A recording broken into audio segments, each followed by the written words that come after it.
There we are. Hello, chat. Hello. Hello, chat. We're here. It's I'm us. I'm looking at chat. Oh my god, Lupin NSA. Oh my gosh, I want his autograph. Hi, bud. A true celebrity. True celebrity. Hello.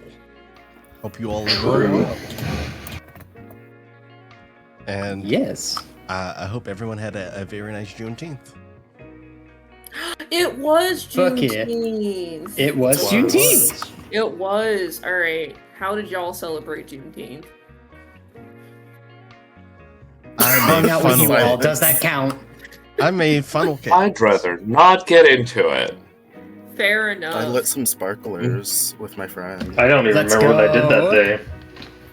I celebrated with my fellow African American at the park. African American being plural. I was gonna say singular. Just the one. There is only one other African American, actually. Oh, This is that's the secret. awesome. They've been hiding it. Hold on. If everyone looks to the top right of the stream, we got the update from Lizardfolk Lounge for our characters. Let's go. That looks awesome. Nice. Oh, the carousel. Thank you. Oh, I love this. You might know Oh, the this is so Smogren isn't sweet. there. That's by design.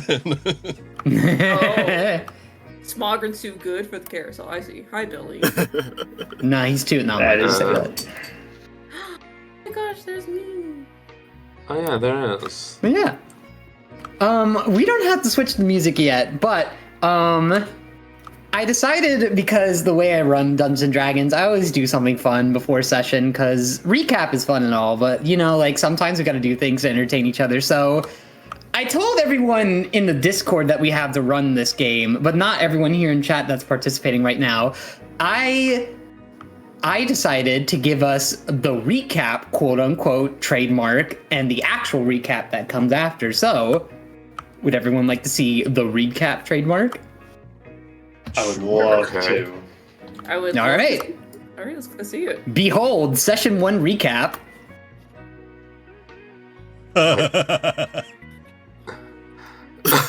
All right.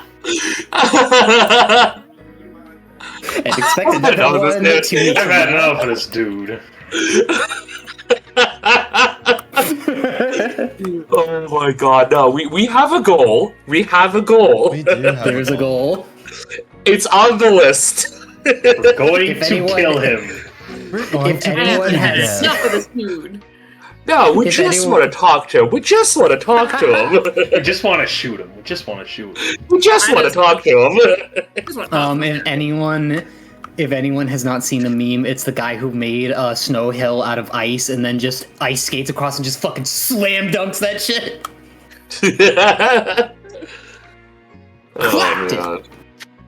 But yeah, Yeah, that's no, our recap trademark for session 1.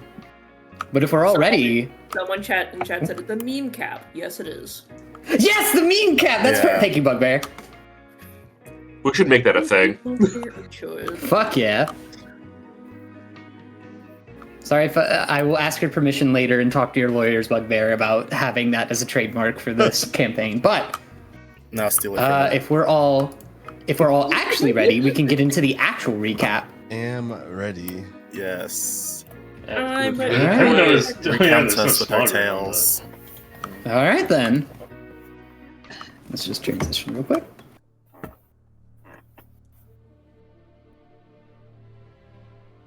Oh, Age of Wonders music, thank you. So,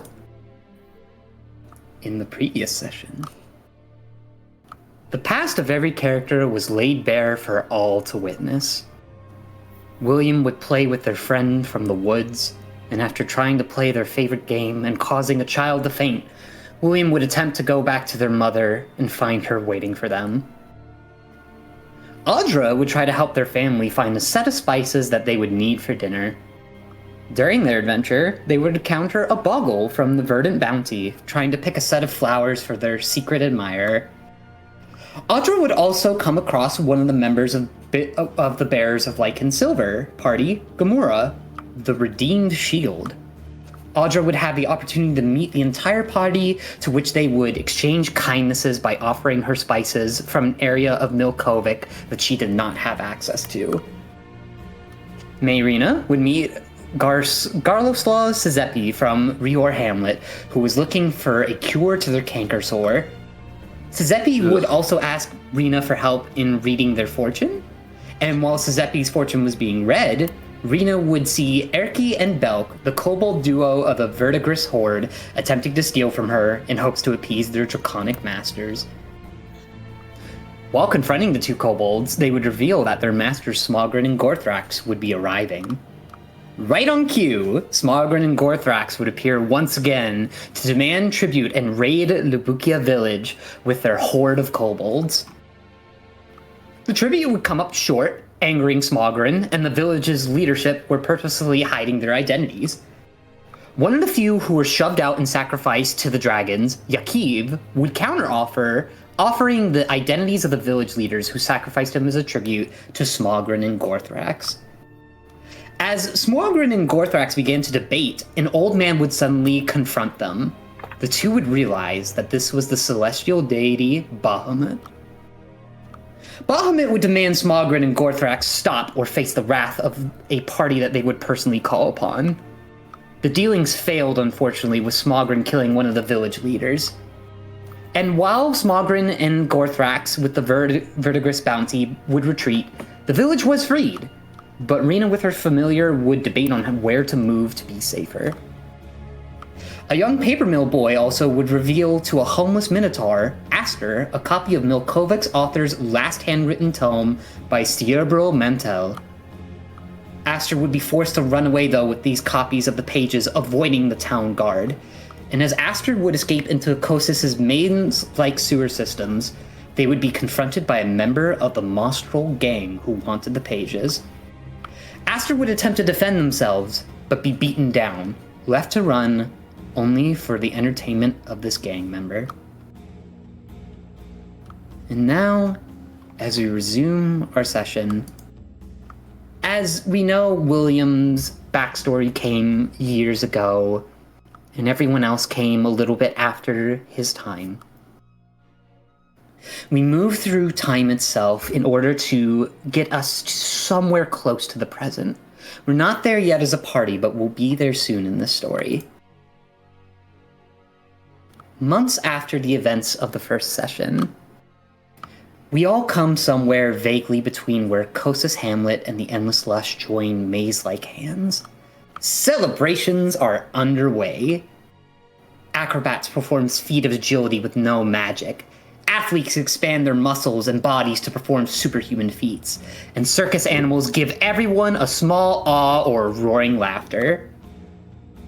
Each performance is met with a glorious applause. But the greatest show has yet to be presented. For little does everyone know, good old Silly Billy will be having a guest star not even the ringleaders expected. As everyone is backstage and attempting to get ready,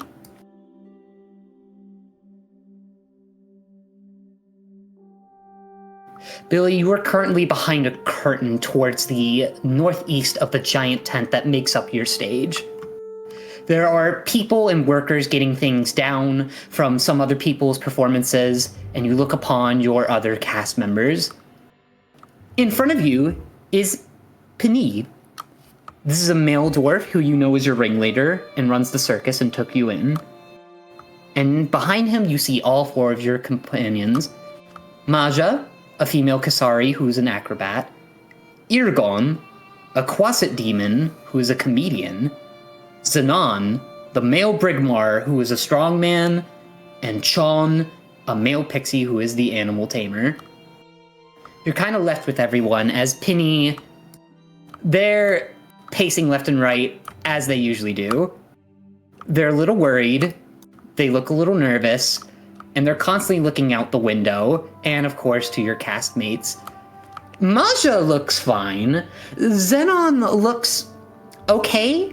Chon looks like Chon, and of course Irgon is claws in face covering himself and holding his horns.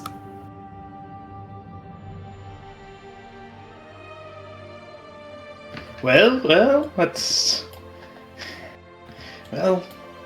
all the, worry? Penny? Penny will look over to you, Billy. I'm sorry, Billy. It's just that I'm worried. I think everyone is having fun. I think people liked Amaja's performance, and Xenon, they were able to lift a little bit more than today, but I don't want to strain their muscles. Chon, with his animals, you know, and looks over to his right. Irgon.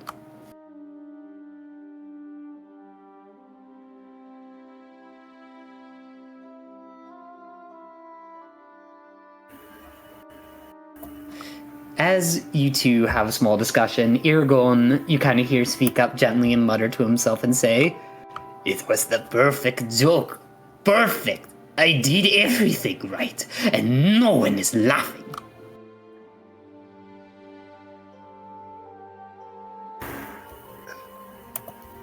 Maybe you just need to find your footing. Perhaps. But I only have 3 toes and 4 claws. The best thing I can do with jokes is not be there, turning invisible. He opens his arms, turns invisible in front of all of you, reappears in front of all of you.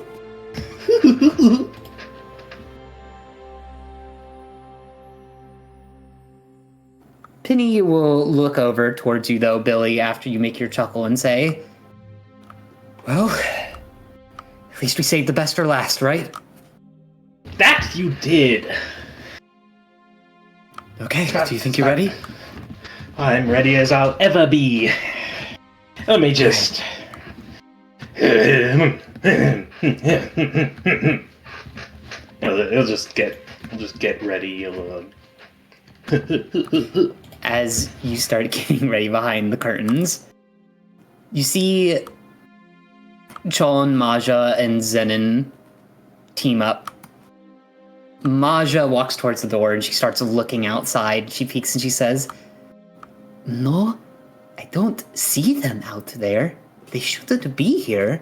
This is our territory." Hey, what's going on over here? It's all the hubbub. You walk over to your 3 other friends, and you see Zenon speak up, crossing his massive arms. "The Chleb Circus is somewhere out there, hiding in the lush. And I am convinced they are trying to steal our tickets." Steal tickets? The absurdity. The gall. The balls. Sean will gently chuckle in the background and just go, "Balls. Balls. Balls!" Balls! Speaking of, the elephant did a really good job with bouncing on it this time. That they did.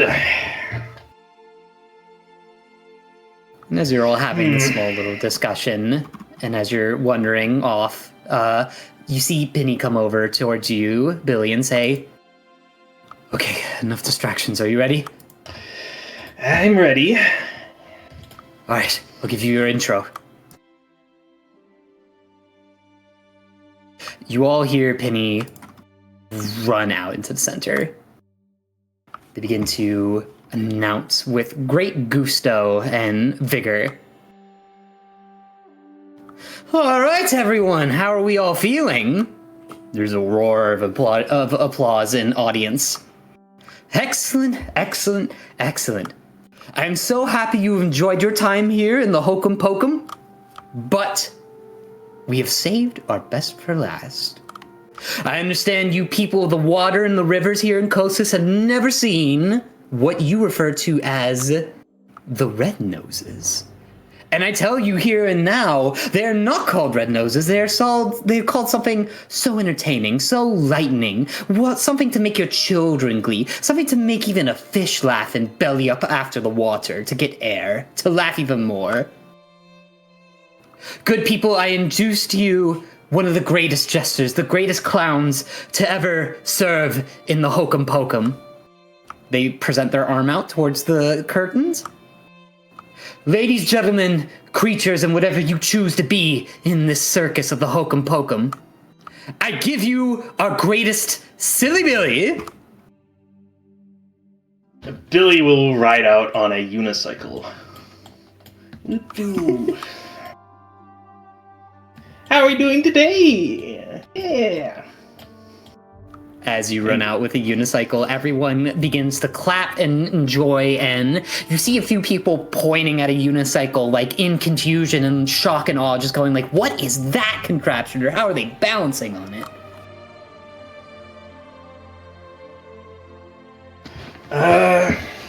Fuck. Out of character. In all honesty, I kind of forgot to make an act for him, but like I do kind of know him. I knew I was gonna do circus stuff. Let's improv. So yeah, Billy will start by taking out some juggling balls. Don't say All right. What? Balls! Balls! Balls? Balls. As you are getting the juggle ready, I would like for you to make me a mix of a performance check and a leisure domain check. Oh, okay. Second. Yeah, okay. So it's perform in ledger domain. If anyone can get the reference.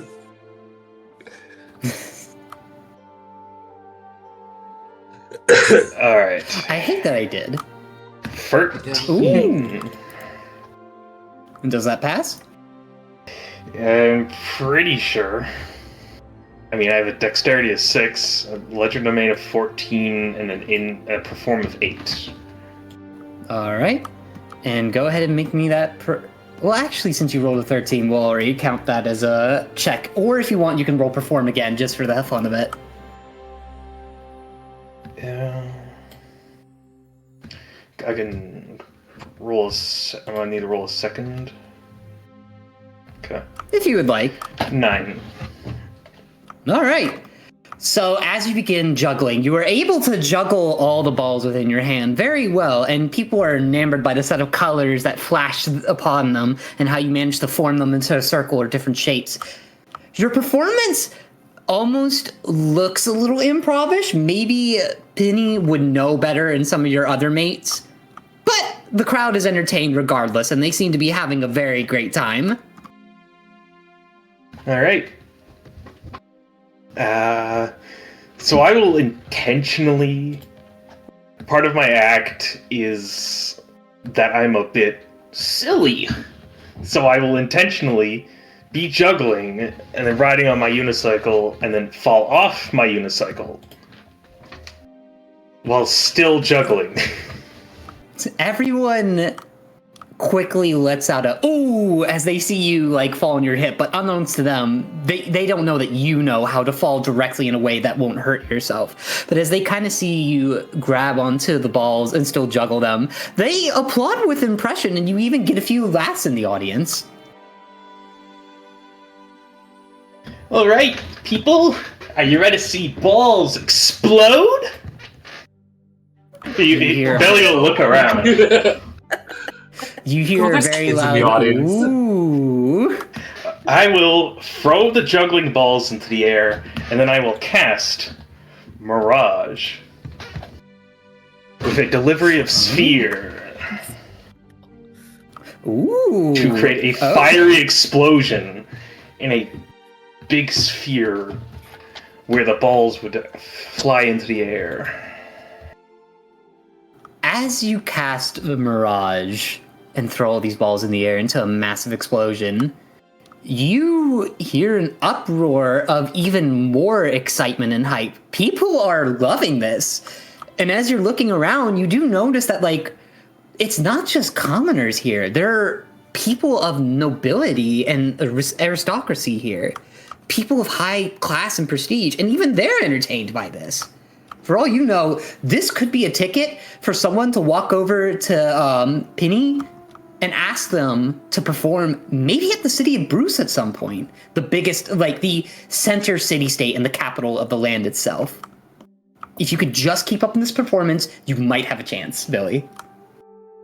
Billy will continue grinning. And for his next trick, you'll see Billy's legs extend upwards. Like he goes really tall for some reason. And then he looks around for where he lost his juggling balls. Like he's like, oh, where are they? Where are they? And then he will shrink down. Again. Everyone has a bit of a giggle and a little bit of fun. And as they're having a ball of laughter, holding on to their stomachs, you making a small fool of yourself, go ahead and make me a vibe check real quick. Okay, vibes. That's good vibes. Alright, I'm going to roll a IRL d20 for this one. That is a 9, which does not beat a 14. The crowd is having fun, and things are not distracting in a bad way, in a good way. It's just that with the noise and all the faces, the gleaming eyes from the torchlight or the magic light that is used to light the circus tent around, it looks like everyone is having fun. But as you are continuing on with your performance, towards the northwest of the tent,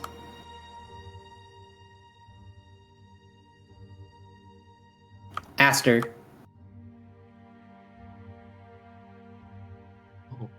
Oh. See? Yes. You finally manage to, pushing through the pistons and these heavy ropes and all this heavy tarp and canvas and color, you finally manage to squeeze your small little 5-foot self through the canvas, kind of making a small little tear, and you're behind what looks like seats? Wooden bleachers, and you see people and a clown and this strange performance. It's big in here and it's a lot, but hopefully people won't notice you. And as you kind of get down to grab your knees and pant, hopefully someone has a bottle of water that they're not attending to or something, because if you're lucky, they don't know where you are, and the gang won't find you here. Well, I think I'll take a second and just be a little transfixed by the show that's going on, because I've not seen anything like this. But then my thirst comes back to me, and I start just looking around, because I'm like under the bleachers. Mm-hmm. Yeah, so I'm seeing if anyone just like kind of left some water like down by their feet that I can just snatch from under the bleachers. Go ahead and make me a perception check. Perception check. Alright.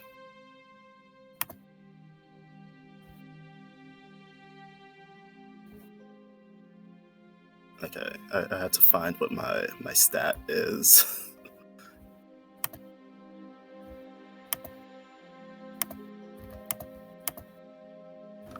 I think it is wisdom and...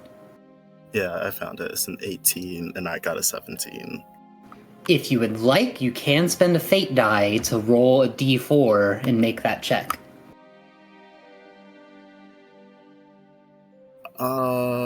I think I'll save the fate and go thirsty. Alright, well... Unfortunately, your stomach does grumble a little bit, and you're forced to, like, hold on to it with your strange forearm covering some of it as you hold on to the side of your hip. You do look over, and some people are applauding and having some fun. But you do notice that some people, they look behind you, and they're having a joy watching Billy perform as they go, "Woo, yeah!"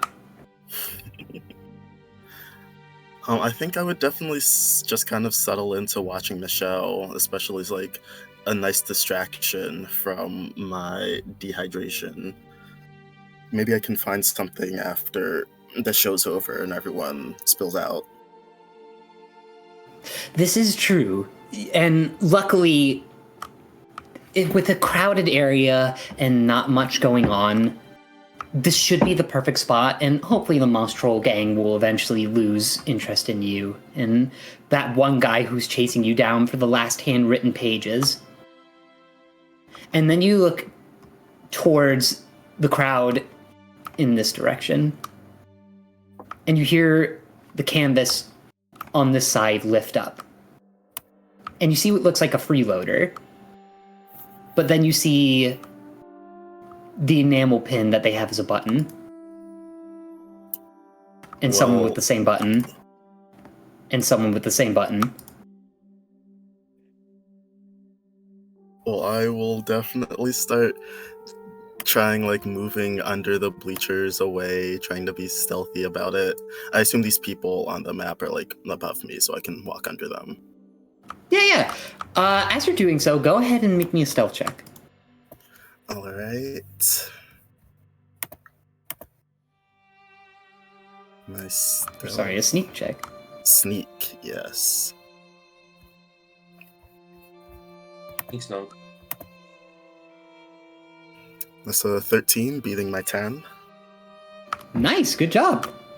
You are able to successfully sneak under the bleachers, squeeze through some of the wood, find gaps, and find a place to sit down. And as you're looking over and I would try to, like, come as far from the other side as I can from where I see them. You can move, like, over this direction. Yeah. As you do so and sit down, you see one of the gang members trying to look around and find where you are. And then you see one point towards the backstage, point towards the entrance, and they begin moving around the circus and positioning themselves in a way so that if you're here, they will try and find you. Great. Well, I think the initial strategy is just gonna be to try to wait them out. All right. As If Billy they're is gonna, like, stumble upon me. if you're lucky, don't worry. But as Billy is performing, and as you see this clown named Silly Billy having fun in center stage, everyone present at the circus suddenly hears this.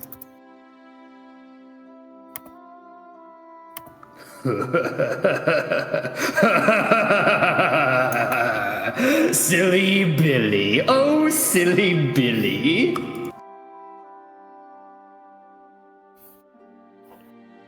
Silliest. Oh no. Suddenly, Silly Billy, you recognize exactly whose voice that is as they begin to annoyingly monologue.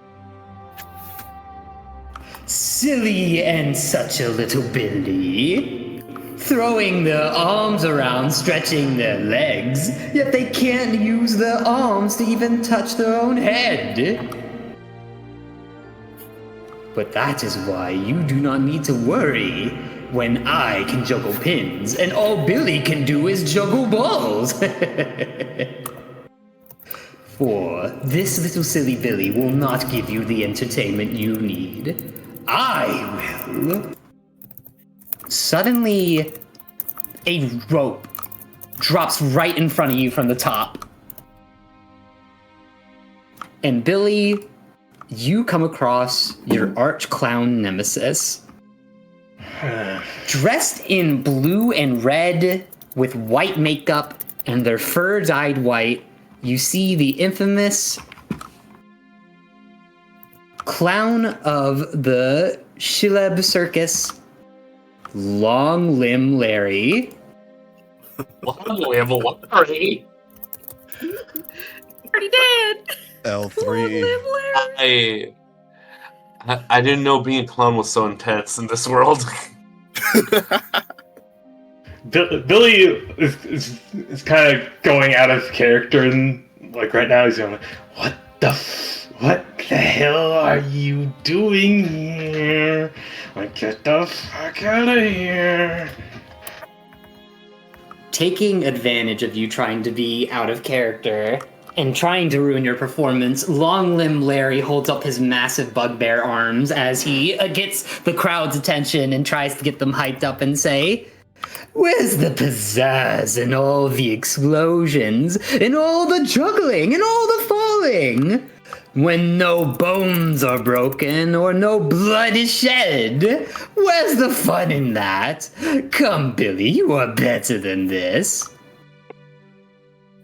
Oh, I'm the strongest little clown there is. Watch! I will use Mirage to make the illusion of I'm holding a very large weight above my head. Like I'm carrying it. Oh. Are you trying to fool everyone? Well, yeah, yeah. As you do, Long Limb Larry lets out a little bit of a chuckle, and he begins to applaud loudly as he goes, Great, silly Billy. But he will swing one of his long arms, having 10 feet reach, and swipe at the illusion of the Mirage, showing everyone that it's an illusion, and you hear this horrid sound from the crowd, a massive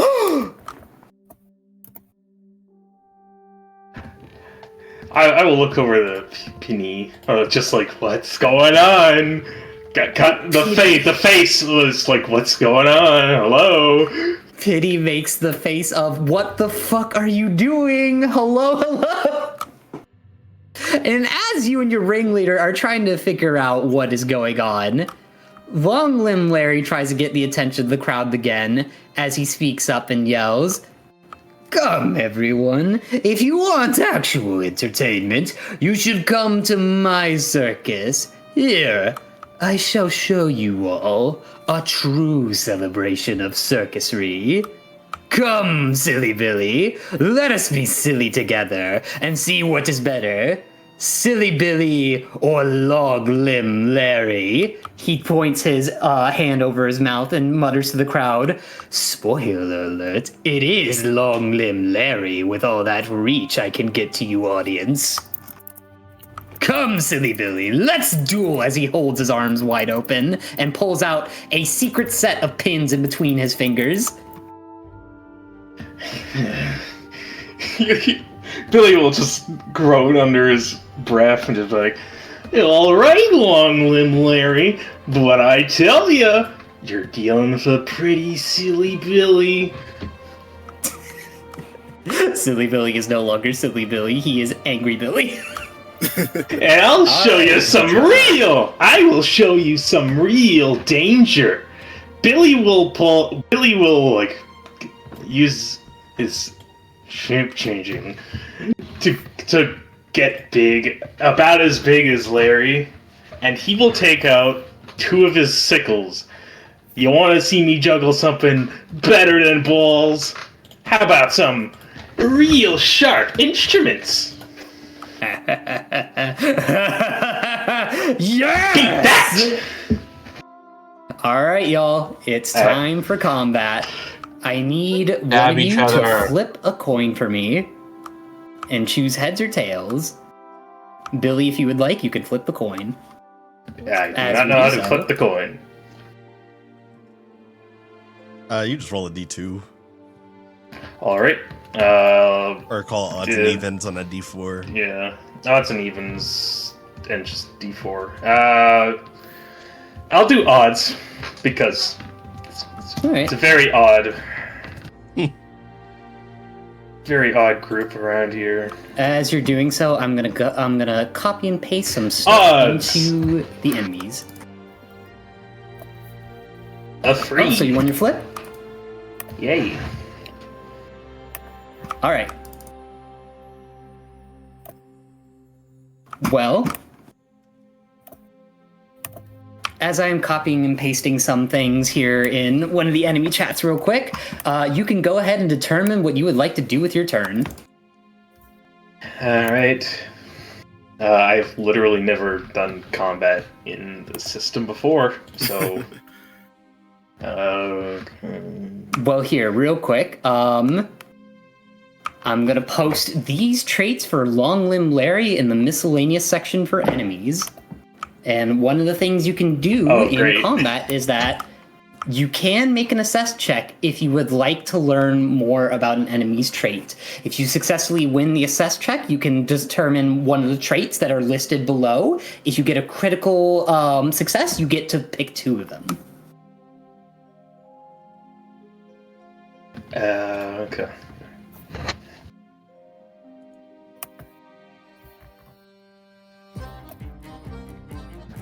Oh, Fuck yeah! Perfect. Oh, this is perfect. Let's fucking go.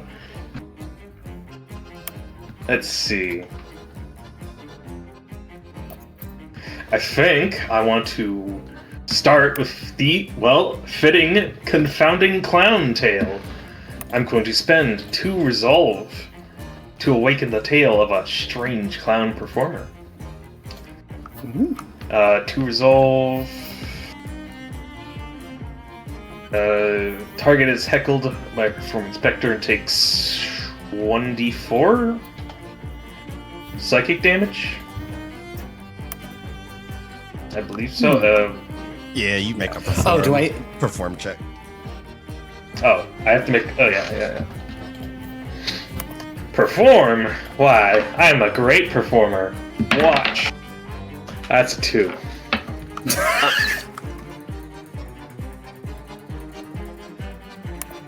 That's a 2. Awesome.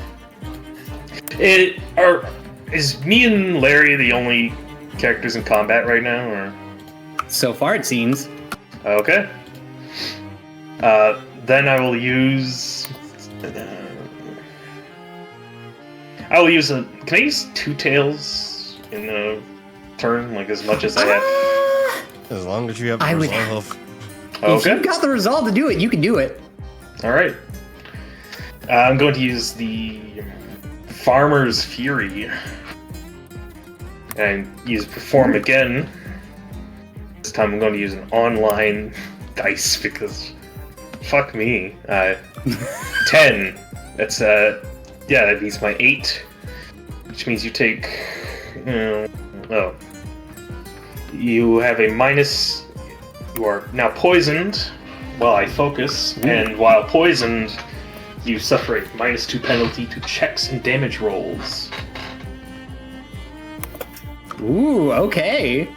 And that will end my turn, because I guess I have no resolve.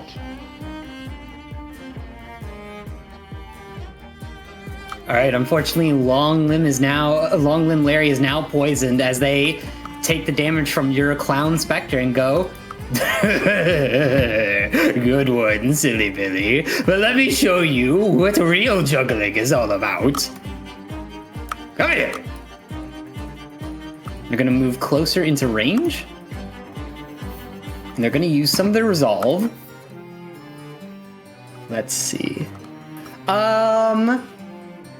They are gonna attempt to grab you real quick with their long reach. Alrighty. And I think that's just a strength roll, if I remember correctly, or a might roll. Or a body check? If it's grapple, I believe it's body check. Alright, gotcha. But if it's an enemy doing it, it would just be he'd make a rush check to avoid it. Alright. So, Billy. Oh, alright. Go ahead and roll me a rush check. I need to beat a 10. Alright, I do. Nice. 18. You successfully avoid getting grabbed by Long Limb Larry. And as he kind of lets out trying to entertain the audience, just lets out a little "do" and trips forward. You'll have to be faster than that, Larry. I don't have to be faster than that, fool. Suddenly, you see Long Limb Larry point and go, "What's that?" Huh? As Long Limb Larry spends the last of his resolve to disappear. Oh, So stupid. It is now your turn, Billy.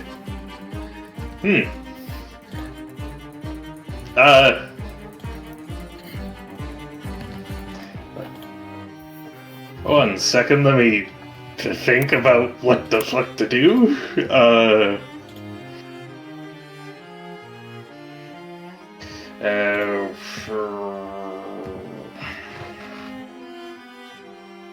I'm going to... I believe I can spend some resolve to, like, essentially, like, duck out of the way and avoid any counters. If you have leftover resolve on the enemy's phase, you can do this.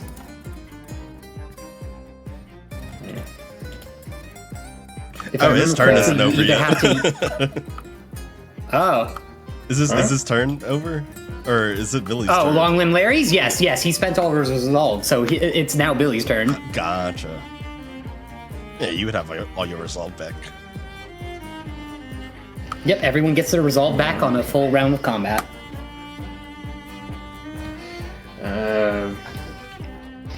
I'm going to use the dodge action with 2 resolve. And then, Ooh, smart. and then, do I have anything left? Anything left I want to do?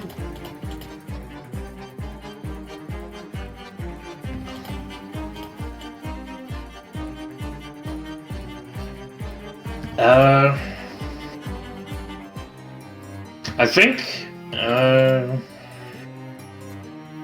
I just spend this turn performing? Sure, why not? I mean, like, oh, well, looks like Long Limb Larry's a little long-limbed chicken. As you say that, I will give you a free perception check as people are yelling and screaming at you in a panic. Okay. I need to beat a 12. And I need it, beat it. Beats it. As people are screaming at you and as you're moving around, you just see one of the kids point at you and scream, "Behind you!" Oh. You realize Long Limb Larry got you to look away and was just constantly just like jumping around your blind spot, just going up, up, up.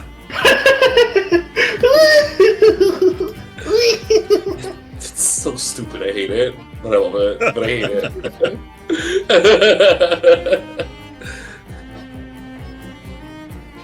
Alright, yeah. it is still your turn though, so he is no longer invisible.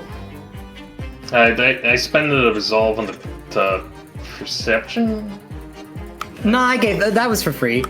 Alright, attacking is 1 resolve. Yep. Catch! I'll attack him with my sickle. And, Yeah, just make him bleed. Yes, make him bleed, he says. damn. Fuck. No. I don't imagine that hits. It beats my friggin' what is it? Yeah, I have to beat an 8. Yeah, that wasn't it. If you got a 4 on a fate roll. Yeah, you could risk it for the biscuit if you want. All right, if I roll a 4, I'll hit him. I did. Oh, so close. All right, that's 1 fate roll out.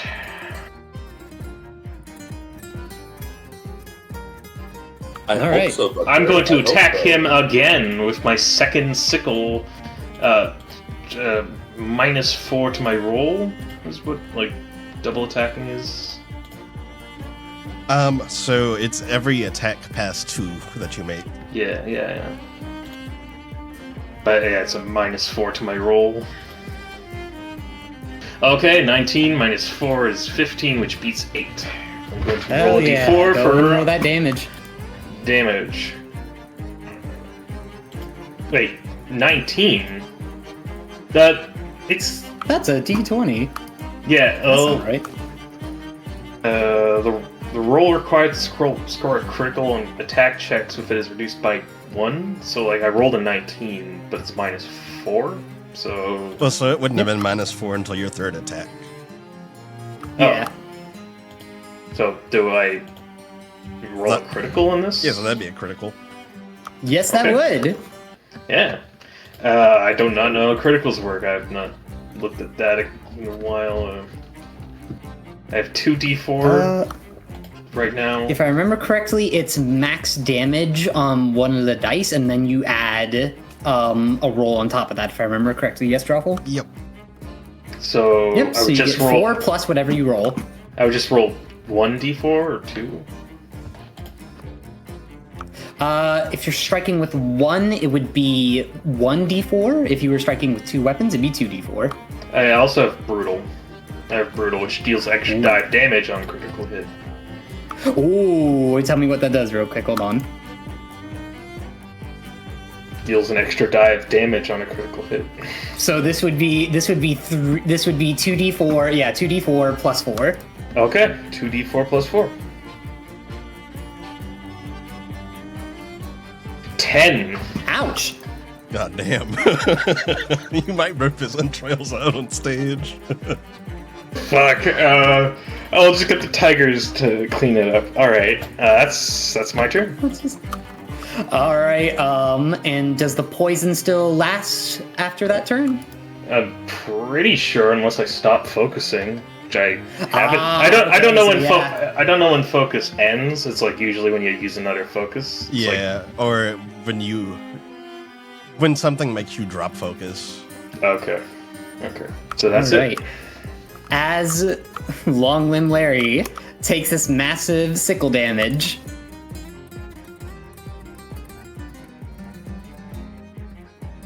Easy dead. someone in the Moss Troll gang looks over towards the east side of the wing. And Billy and Aster, you all hear a little as they make a whistle noise. And they begin moving towards the stage, towards the east. Oh, why would they do that? They Do shouldn't these do that. performers notice this shit going on, or are they just stuck? The performers do notice, but they're so worried about you, Silly Billy, getting hurt that they're a little concerned for your well-being. But as this is happening, Long Limb Larry will look towards you, Silly Billy, and go, "Isn't this silly? All of this blood. Let's make it more joyous and add yours to the pile." They're gonna attempt to strike you. So I would like for you to make a rush check, please. All right, I am favored in these rush checks because I am dodging. Hell yeah. What are All they right. teaching in clown school over there? Jesus Christ, man. Some crazy shit. How to kill. How to So, kill. alright. Advantage. And let's see. This is rush. So that's dex plus whiz. I got a V2 10 with advantage. Wow. I'm going to use a fate die, if you would. Yeah, go ahead. Yeah. If I just use this fate die, does this like? Do I need to actually roll it, or you just? It's going to beat it. Yeah, I got a 3. All right, so he does miss you, but he is gonna try to swing again.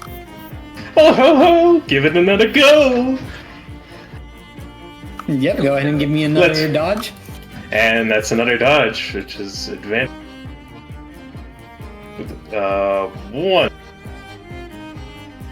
1 second. Something's going on with the dice. Fucking. Go ahead, take your time. I'm going to refresh the page. Wahaha.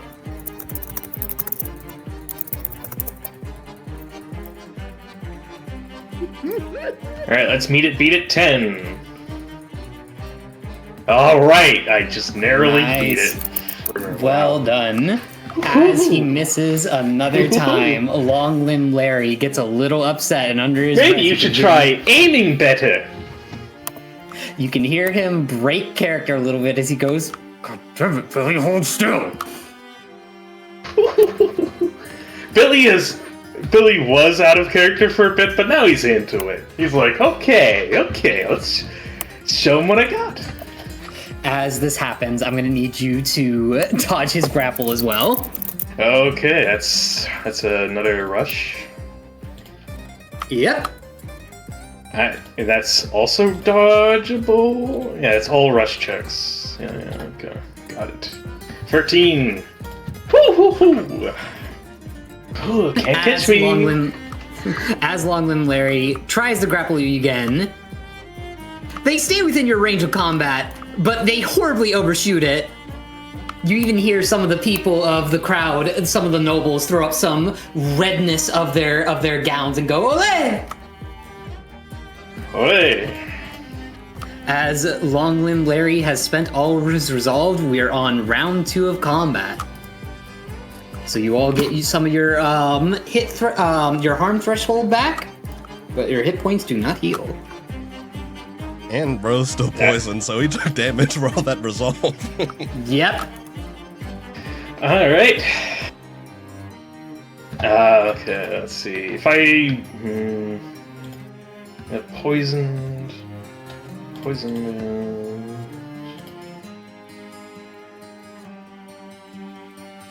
Takes 2 rot damage per resolve it spends? Okay, that's fucked up. Okay. I think I'm just going to attack. Because you know what? I'm going to use a resolve, I'm going to attack. And just catch again! Let's use just a sickle attack. 8. Yeah! I'm going to attack you for D4. That's good. Ooh, okay. That's 4. Nice. Let's do that again. Longlimb Larry is standing, but like he's holding in, and he's heaving and breathing. Actually, you know it'd be even more humiliating. I'm going to punch him in the face. That's just body check, right? I don't really have any modifiers for my fist. I think that's just a raw ass, body check. Yeah. Alright. 16! And how much damage does that do again? I believe it's dependent on your strength score. If I remember, yours should be a D4? Or your might score, sorry. My might is a 5. Body's a 10. Would that affect unarmed damage? Or it's just a D4 regardless, unless you take a perk. Okay. Let me double check. I think by default it does 1. Oh. I think it's 1 unless you have a brawling weapon, but let me double check. Oh. Let's see. Fist. Unarmed. 1. Yes, it's 1 damage. 1. Well done. How do you like that? That's more of a moral victory. He takes a hit to the schnoz, and you see one of his fangs go flying out and land in the grass, in the dirt right next to you. Ow! It's all in good fun, isn't it, Larry? Isn't it? This isn't fun anymore. Stop it. You know what? I'm going to use my last 2 resolve and take the dodge action. They begin. You hear their stomach loudly groan as they hold on to their stomach. As it is his turn,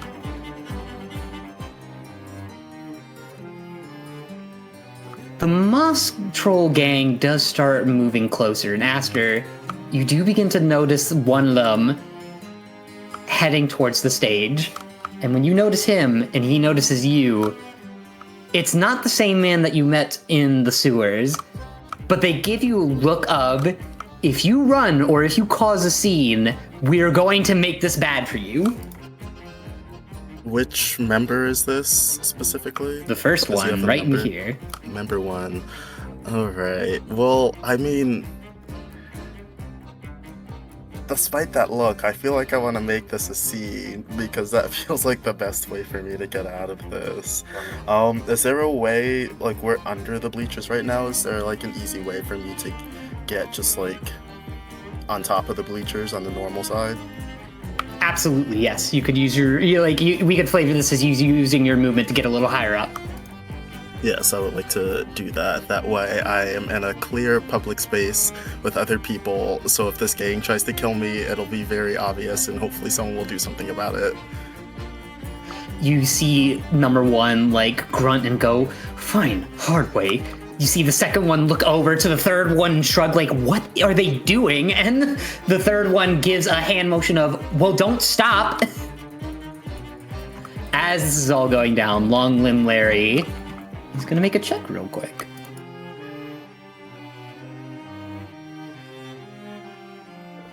As he looks upon himself and his stomach quivering Billy, you see Long Limb Larry make a reach as if they're trying to beckon you and they want to hold your shoulder. Billy will let this happen, I guess. He will pull you down slightly and whisper towards your ear. Okay, stop. It really hurts. The poison is really hurting my body, and I think my heart is struggling. No, please make it stop. Okay. Let's just play along now. But Billy is saying this as if it was like supportive, but he's still grinning and staring at him. He's like, "Yes, we will play along." Then, as that, like, Long Limb Larry giving up, basically. I can drop my... Long Limb Larry proceeds to pull out a lyre from their back as they say, behold, silly Billy, Long Limb Larry's lyre. Prepare to get stuck. And then you see, while the crowd wouldn't notice this, you know that he takes in a heave of air that pulls all the air out of his stomach. He then proceeds to just vomit on the side, hold onto his stomach and go, oh no, my silliness left my body. They reach up on their arm, hold their heart, confound it, stop the poison, and they slam down on their back. Hell, Billy has dropped focus on the poison. So, that's fun.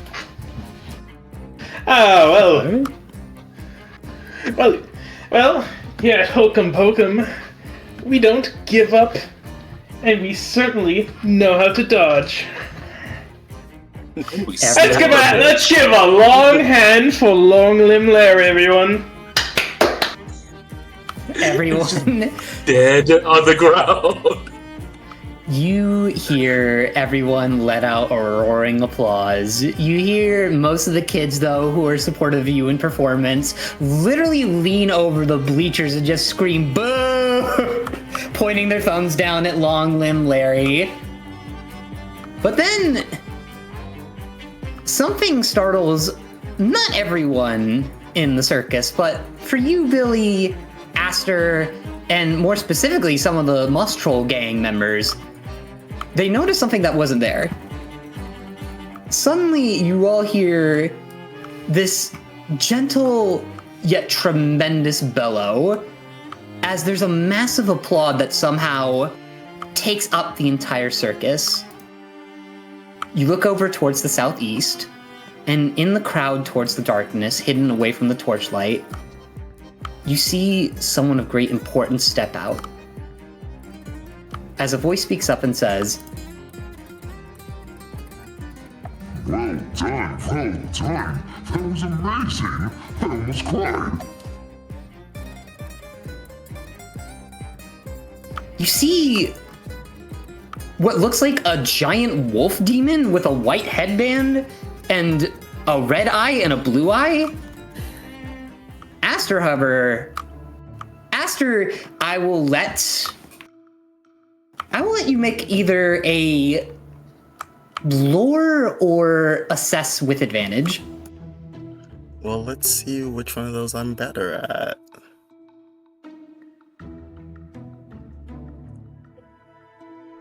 Ooh, they're the same. So we'll go with the lore.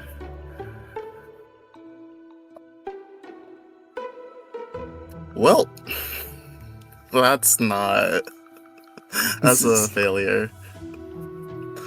Not when a fate can wait. save. Oh god. Did you roll it with favor? Oh no, not with favor. I think you rolled one die. in this game. That is advantage, essentially. So you get to roll one more dice. One more dice. 'Twas not enough dice. Sad. Alright. Unfortunately, it's a little hard to hear over the crowd screaming and stuff, but Aster, you do notice... I'm also stressed about these moss trolls, I'm sure. Not You my do. primary focus. As this giant hulking demon begins to stand up and applaud, though, the Moss Troll gang members look over in their general direction. The one right next to him, his eyes shrink as his body is shadowed by the size of this giant. And you just hear one of them say, "Shit." They'll begin running towards any part of the canvas just to get out of here. Thank God. Aster is relaxing finally. Billy Just is like shrunken down. on top of the bleachers, splayed out, just like breathing fully for the first time in this whole scene.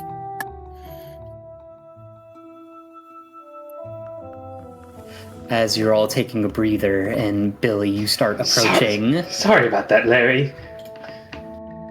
Get you some food on me. Why don't I ever get to win?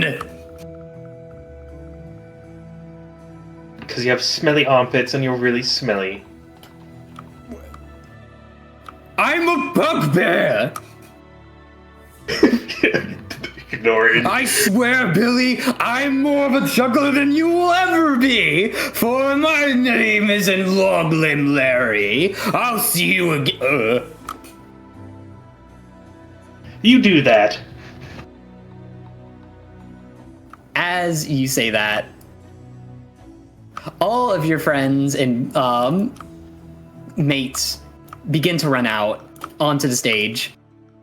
The crowd is definitely hyped, and Penny will look towards you in excitement, Billy, and say, "I think that was the best you've done yet." Why, thank you, Penny. I think I did well considering the circumstances. Well, I know. Long Limb Larry is usually good at juggling pins and not balls. However, he does have the strength to juggle two men.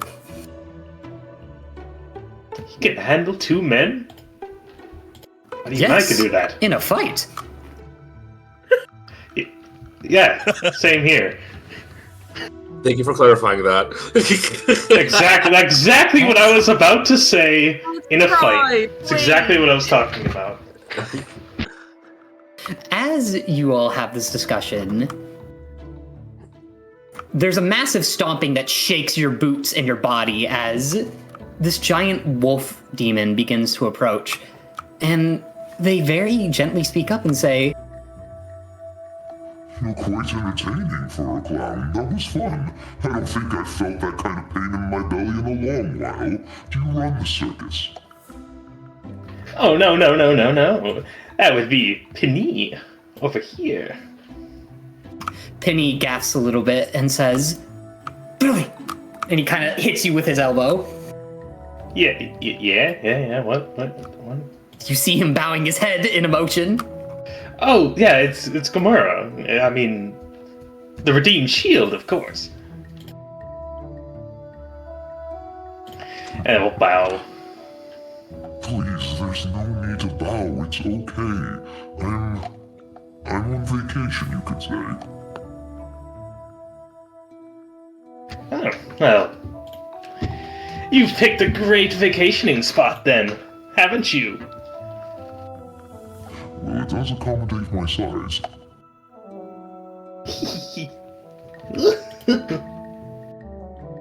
Mr. Penny will look towards Gamora, though, and say, Gamora, please, we couldn't be more honored to have you here at the Hokum Pokum. Please, is there anything we could do for you? And you see Gamora hold up a giant paw as he speaks up and says, Please, there's no need for the hospitality. But I was very impressed. Mr. Penny and Mr. Silly Billy, may I please speak to you in private? Okay. As long as you can sign something of mine. Sign? Yes, well, I have a son in another country with a doll of yours. I'd love for you to sign it. Of course, here. You see this giant lumber down and slowly get down on their knees, even having to get towards their elbows at one point. Hold on, I don't have it on me. 1 second. Billy will rush over to backstage. He'll dash, like, really run over to the backstage, get a doll, and then bring it here. Here you are.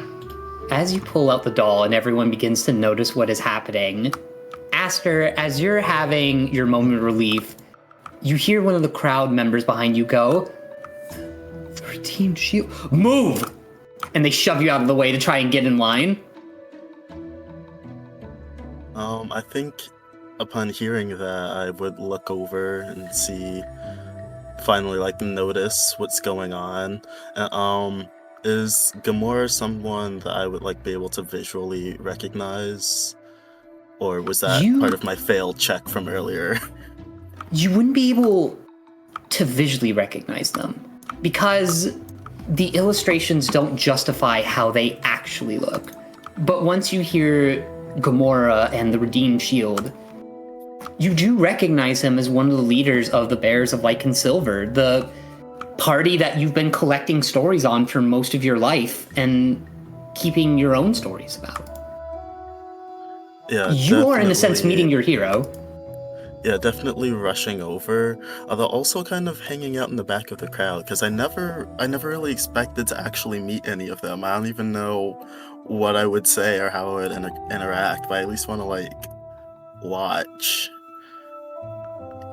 As you're watching this giant get down on their knees and elbows, you see Gamora pull out one of his claws, and as a way of signature, he gently dips some of his claw into a little set of ink, and he paints a cute little shield with a little scratched G into your doll, Billy. Ooh, thank you. I mean, my son in another country will very much appreciate it. Yes, your son in another country across the seas. Of course. That one. Some people begin clamoring and yelling, just that they want next. Some people hold up their cloaks, their swords, and such. And Gamora just looks over worriedly and goes, "Oh, I forgot about this part. Hello, everyone. Hi." as he holds out his arms nervously and tries to calm them down. Please, I would love to sign and autograph everything you all have, but I do need to speak to the ringmaster and the performer in private, please, if you would. And as people are kind of going, aw, even the children not having a chance, Gamora does motion towards Billy and Penny. The rest of the performers, they kind of pick up their stuff, look at the staff as they begin to help out and get stuff set up.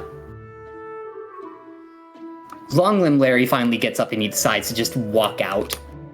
And as Gamora begins to move, he starts moving towards the backstage with you, Billy and Penny. Aster, if you want, this could be your last chance to get their attention. I would actually... I'm scared to try this because it could fail. But I kind of want to see if I can, sneak and just kind of watch. Go ahead and make me a sneak check, then. Alright. We'll see how it goes. 3! Rude. Well. Yeah, that definitely is not beating my stat. Gamora, Billy, and Penny begin walking towards the backstage. Penny about to close the curtain behind him as he sees you clopping your hooves on the dirt as Penny looks over and says, "Excuse you, can I help you?" Oh, sorry, I never... Sorry.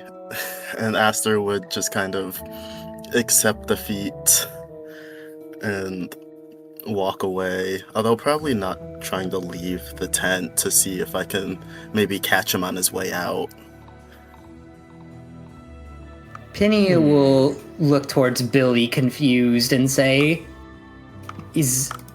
Are they one of the performers in Long Limb Larry's gang? I don't recognize them. I have no idea. A very curious looking one. Aren't they? I think Aster might overhear that walking away and just hearing that they think I look funny, walk a little faster. As you say that, Penny will speak up and say, "Well, no. Sir, good sir. They try to hold onto your shoulder and stop you and pat you." Upon being touched, Aster jumps, not expecting that, but realizing that this is chill and not someone trying to, like, hurt them in any ways, will turn around. You said they're trying to pat me down? They're not patting, they're more like patting your shoulder to calm you down, but rapidly because they're also anxious. Yeah, and turn around, I was like, yes? Well, Sir, please, I meant no offense by that. I meant nothing of ill will. It is simply something of the hokum pokum and many other circuses. We're used to picking up people who have an appearance like you and giving them a hand. They kind of look towards Billy. Billy's shrinking away. He's trying to distract himself by like looking at Gamora. Just like, yes. Aster crosses their arms, kind of hugging themselves, and nervously takes a step back, but will ask, well, what do you mean by a hand? Well, I mean, Look, you wouldn't believe me if I told you, possibly, but... He points over in the direction of the other performers. Maja, she's from a land very far away from here, where sand is said to be uncountable than the stars, and she came to me with nothing but sand on her clothes, and Zenon, he's a strong man, but he can't even get work at a dock. Irgon, the poor thing, was thrown out of the hells, and Sean is Sean, but please, you wouldn't believe it, but Silly Billy was once in your position as well. Penny. I look over at Silly Billy, who in my mind is this like very cool performer who just did this really cool stunt and took out Long Limb Larry. The Long Limb Larry. The Long Limb Larry. So Aster's looking over kind of in like disbelief, and it's just like, you really?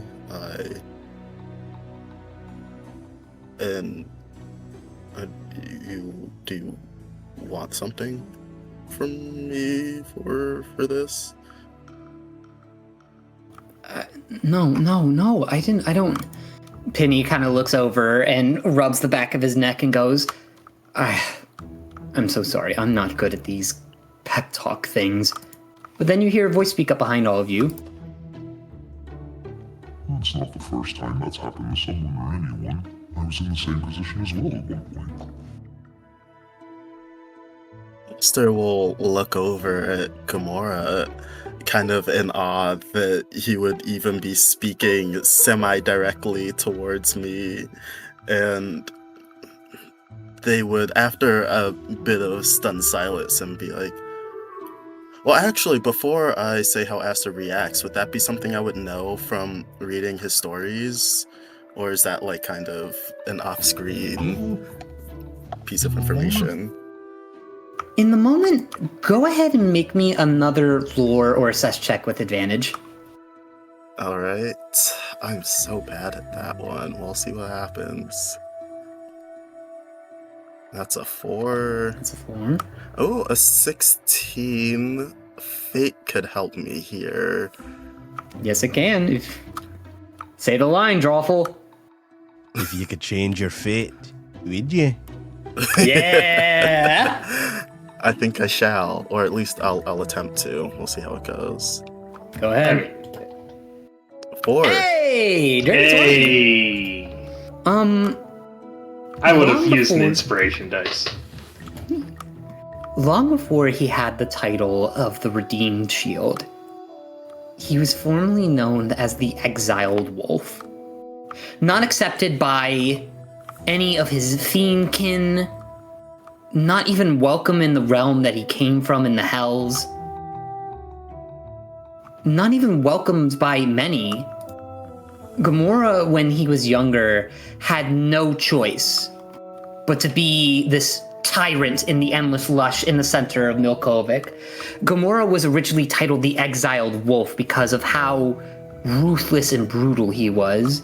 He was known for raiding convoys, specifically going after magic casters to consume them of their magic and spew them out in some other location with very little care to who they were or what assets they had built up or how they felt about it. But eventually, Gamora was confronted by the Bahamut, the Celestial Bahamut, saw the errors of their ways, and has slowly become a hero of Milkovic in the fact that he is a figure that helps build these parties for the past possibly 300 years, for all you've known. Long before you were born, it was Gamora's duty when he was redeemed to essentially help make these parties and recruit people. I think then, in response to what Gamora is saying, Aster would be like, well, I've read the stories, and even before you became the Redeemed Shield, you were someone to note, someone powerful. I was powerful once, and I still am, just in a different way. So you too can be as well, child. I understand that most of you mortals work off wealth and magic, but trust me, just keep your head high and find good people to be around. You'll be safe. And he nervously. Aster will nod and be like, yes, sir.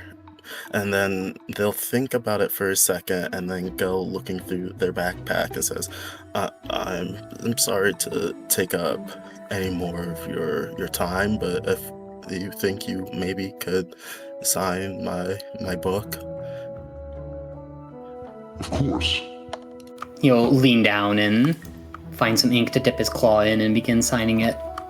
And as he does, my like self-bound, self-assembled copy of like, I guess like many of the parties that he's put together are probably included in this, like an omnibus. Billy will move closer and kind of look at the book, like look it over, like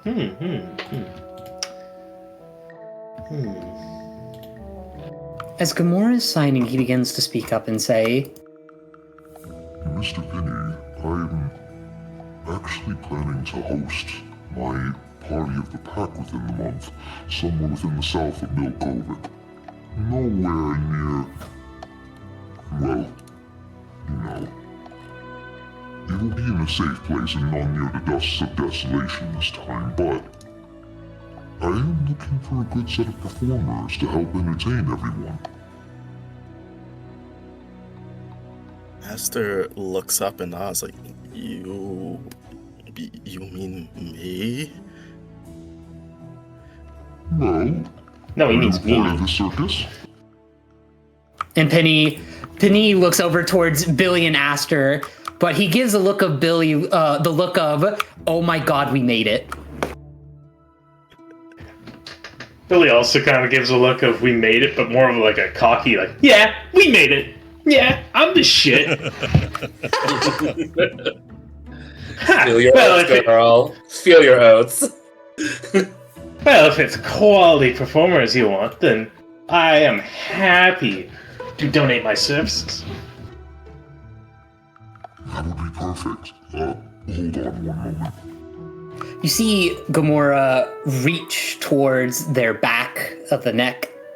You hear something pluck, and you hear him begin tying something. And he offers 3 tied up rope pieces of tufts of his fur. It's not the white fur, it's the gray fur, but he does speak up gently and say, Please, I want you to take this. This will act as your invitation to the party. Okay. Billy will stuff it in his pocket, I guess. He's a little confused. He doesn't know what. He's never seen something like this before. He just. Penny will look in concern and say, what should we be ready for? And Gamora chuckles a little bit and says, Celestials, fiends, friends, family, plenty of people. Plenty of people I've known, or people that I've been meaning to learn more about. Everyone is here for celebration, and as long as you perform how you do, you will entertain everyone, regardless of who they are. and as they're holding on to the tufts of fur, they do notice that one is still in their paw, and they look towards Aster and smile gently and say, Go on. Aster will gingerly reach up and take it, and will just kind of examine it in their hands. Like, I can't believe I'm holding a piece of Gamora's fur. I can't believe he handed this directly to me, just quietly fangirling.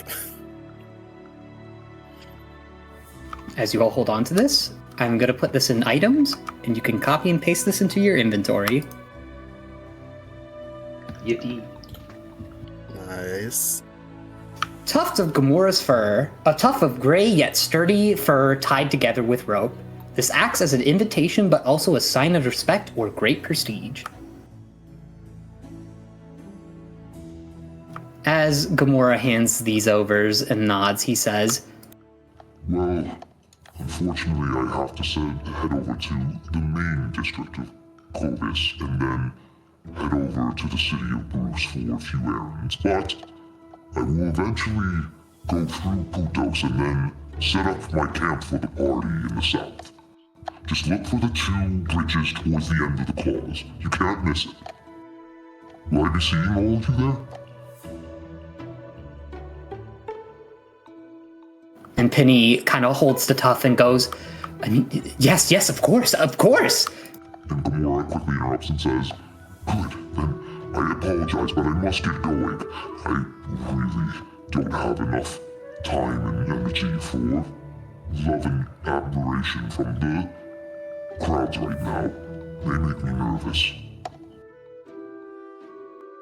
Aster's, I feel like, surprised to hear that Gamora's made nervous by something as simple as a big crowd.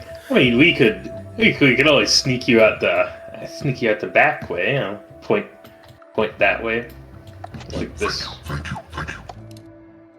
No problem. Take care. I will see you again in a month's time. I'll be there. As Gamora exits, Penny will look towards you, Billy, wanting to celebrate, but then they see Aster, and then they kind of size up Aster a little bit as they say, So you got transportation or what? No.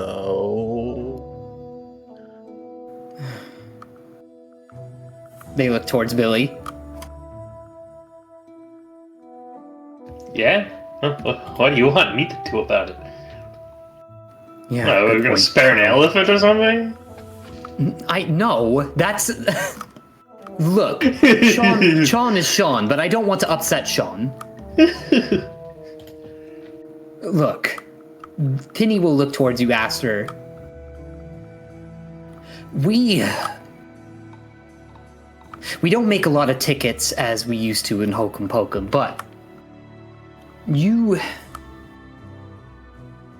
fit the look, and I'm happy about that, and you look like you could use a home, so how about I cut you a deal? You just work as a broomer, you keep the hay and everything nice and tidy. Don't get in the way of the performances or Silly Billy. Just keep to yourself, be a good man. I'll pay you, feed you, give you water. Once we end the party, you can head off to Putos Village or Costa or something like that. What do you say? Does that mean I get to travel with you all outside of Coxus? Well, yes, but you are gonna have to use your feet. Aster thinks about it for a second. It's not necessarily that they don't want to, they're just don't trust it and are trying to look for like any reason that this could go bad, but also considering how the Moss Trolls have been after them for 2 months, getting out of town sounds great. So eventually they say, yeah, I think that sounds pretty good, actually. Alright then. Can you shake on it? And they offer their dwarven hand. Aster sticks out their hand to give it a shake. They have a dwarven iron grip and nearly crush your hand as they shake it, and they speak up and say, Penny, my name's Penny. Aster. And of course, you know me, Billy. Billy will kind of shrink down and then offer his hand. Aster will also shake Billy's hand.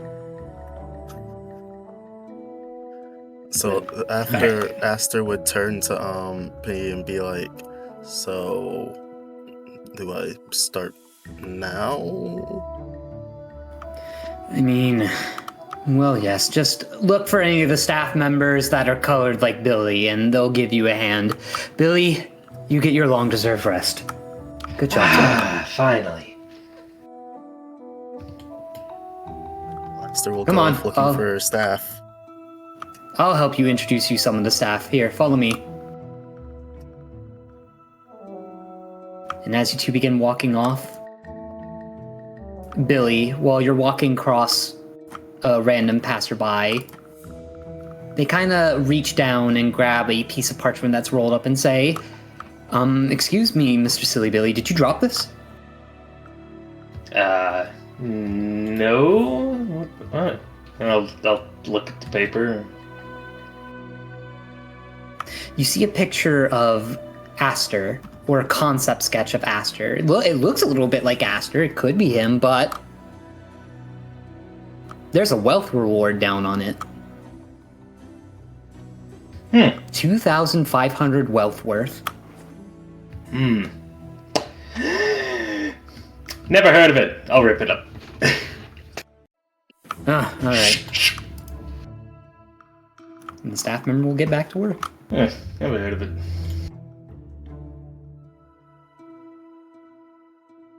As you walk off, Billy, to get your rest, and Aster, you walk with Penny to get a lay of the land and get your new job, we transition to another scene.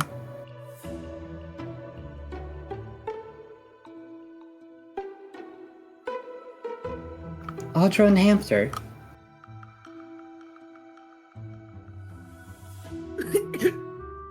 Yo. Within the Endless Lush, further away, Audra, you are unfortunately left in the rain with your trusty companion, Hamster. It's not dangerous, at least for now, as long as one takes the proper steps to tread carefully through the trees, watch out for certain things. The overcast of the trees makes it feel like it's nighttime, with the clouds and the grayness in them. And while the rain is light, this is only because the trees act as a defense against the falling rain.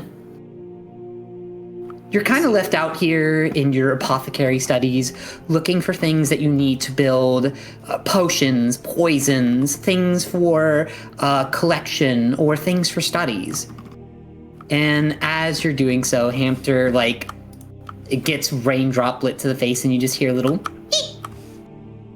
Hamter, I'm about to wash you all over again. Hamter will shake their head and some of the water off of their fur and begin grooming themselves. You ready? He raises his antlers and looks a little bit more prepared. All right, let's kick it. Now, All DM, right. I have questions. The green, Yep. green, that is tree, and the blue is water, correct? Yep. Okay. As you're looking around, I would like for you to make a nature or assess check. Nature? Oh my gosh, isn't my nature like a 5? Hold on. It is a 5. All right, go ahead and roll that for me. What was that? Nothing at all. What did you Oh roll? my gosh, it's an 11. I rolled an 11. You begin looking around, and when you look over towards the tree to your left, you see something that catches your attention. This tree is bleeding a sap that is...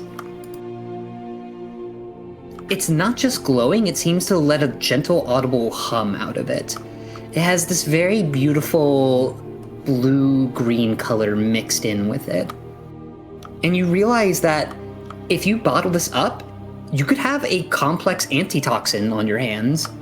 This would be great for solving poisons that are at the more advanced level. Not something that will stop a poison at a very higher level, but this is the perfect medium. I see. I take a little glass vial out from my shoulder. Like, not shoulder, shoe, side of my hip. And I take the top off. I was like, alright, Hamter. We got some work to do. And I put it close to... I don't, like, stick it in the tree, but, like, I stick it close enough where, like, some of it, like, the little vial fills up about 3/4 the way, because I don't want to take all of it.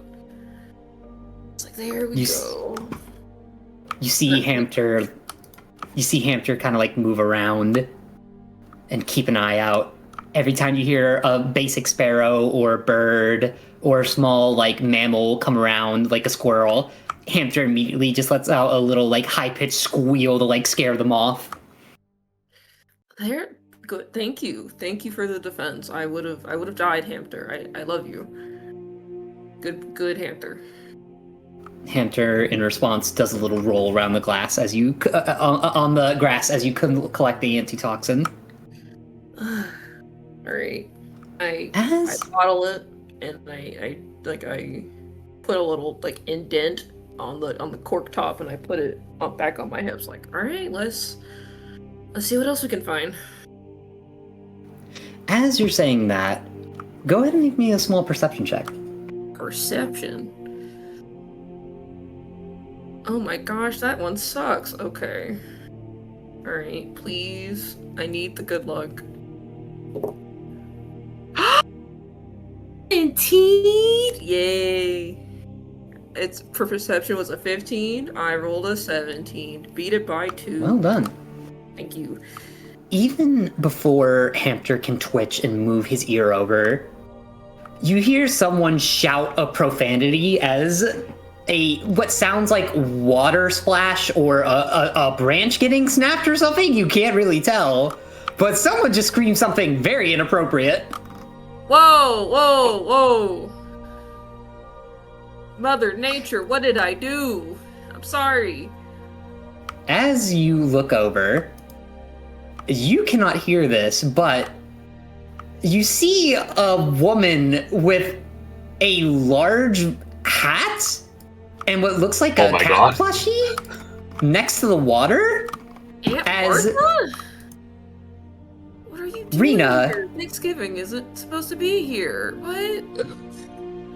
Rena, you hear I'm sorry, darling. It was supposed to be the north, or was it the south? I don't... Oh, it's been so long since I traveled the Endless Lush. That's why they call it Endless... Oh, gods. Also, one thing I want to add, though, like, people can hear my familiar. Like, he talks. He can't talk. Okay. Yeah. And then I guess you do hear a plush talking to this elven woman. Oh, that's not our Aunt Martha. Hello! I kind of, like, say loudly, but not in the most non-threatening way I can.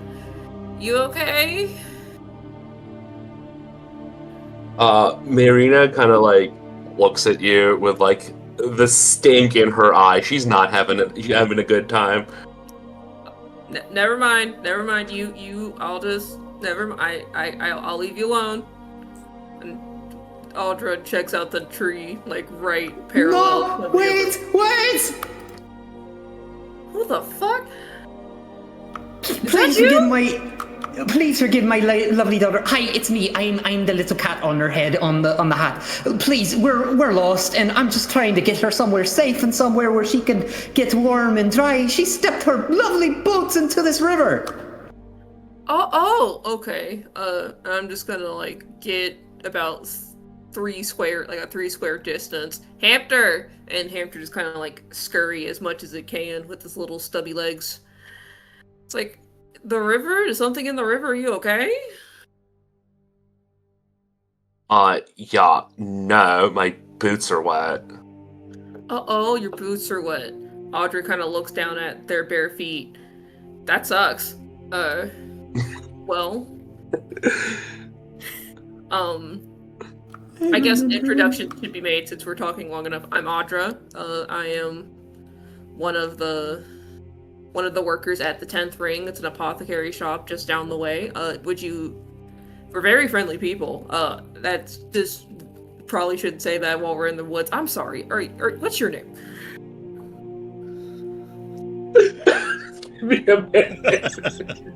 Like, she is losing the room.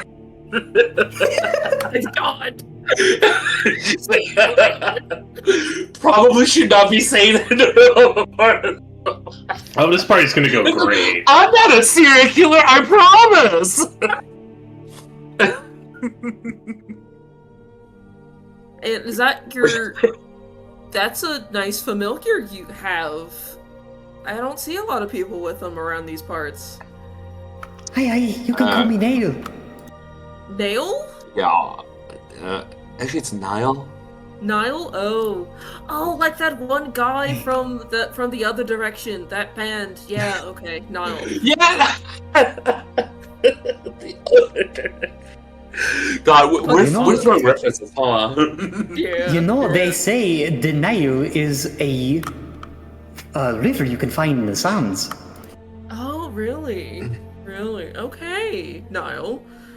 Wonder if I do like a awkward bow, like little curtsy. Lovely to make your acquaintance. Please don't bow to me. I'm not as big as I used to be. Noted. You and your daughter, I apothecary. I work in parents' shop. I pick up Hamster and I show off Hamster. This is my little hide-a-pouch Hamster. Hamster, say hi. Thank you. Good job. And I put Hamster back on my shoulder. Oh, precious little thing. Hello there, Hamster. Why couldn't you make me into something like Hamster?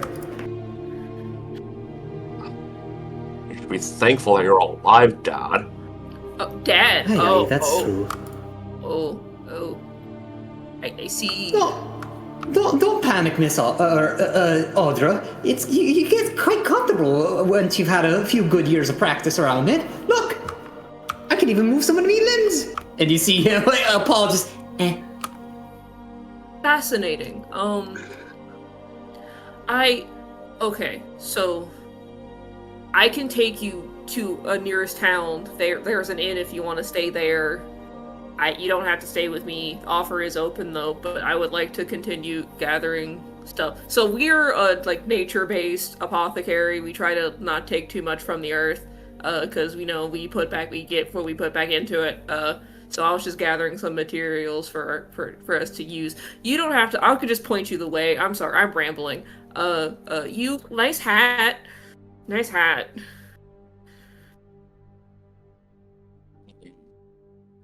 Thanks. Anyway, I want to get out of here, so I can point you the way. Actually, I'll just take you because it's the endless forest, and I kind of know my way around this part. Come on, Hamster, we can finish this later. I am ruining it. She is holding it relatively together. Are you coming, Miss and Dale? I didn't catch your name. I'm sorry. Right. Rena. You can call me Rena. Okay, thank you, Miss. Thank you, Rena. Miss Rena, you seem older. I'm sorry. I'm rambling. Okay, let's go.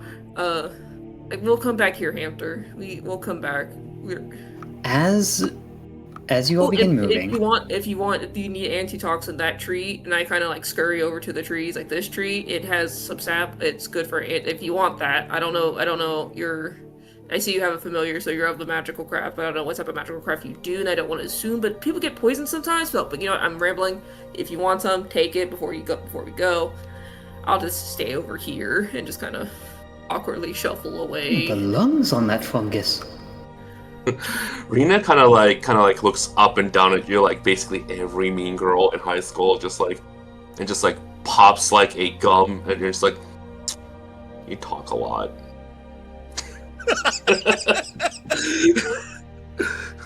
Thanks. I get that a lot. I'm sure you do. So I walk up to the sap, and I kind of look at it like, very cursory look at it, just like, I can make this into a gum. And I just like take a sample of it, like actually like maybe like a whole vial. All right. No, just pocket it. You can collect a complex antitoxin and add it to your inventory. I don't care if it's antitoxin. I'm just gonna turn into a chewing gum. Anti-poison chewing gum. Oh, God, this is Y'all are about to invent Nosafed.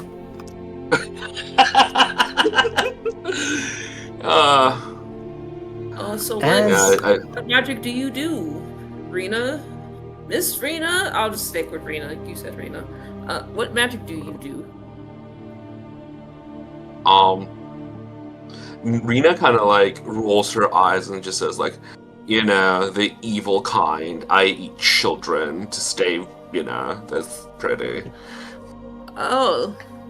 You should probably eat a fat kid then. It's not working. But I applaud how small you are, though.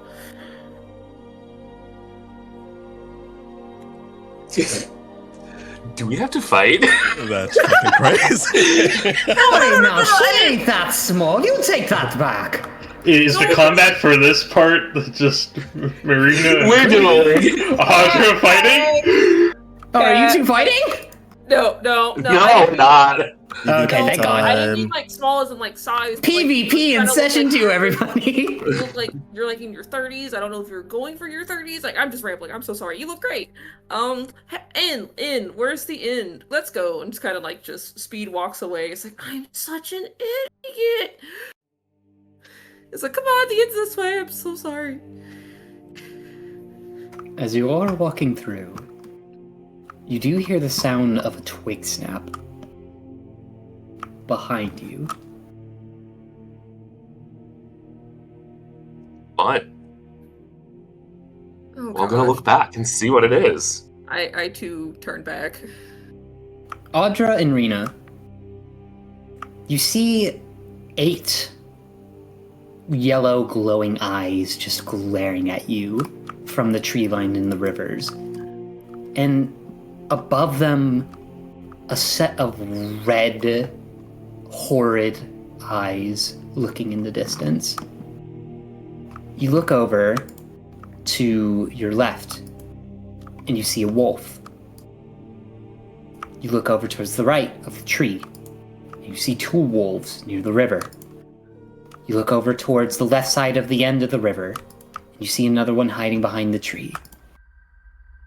And the one in front of you, towering over the rest of the wolves, with a red, bloodied muzzle, just looks at you with a blank expression. Oh, Is it looking for it?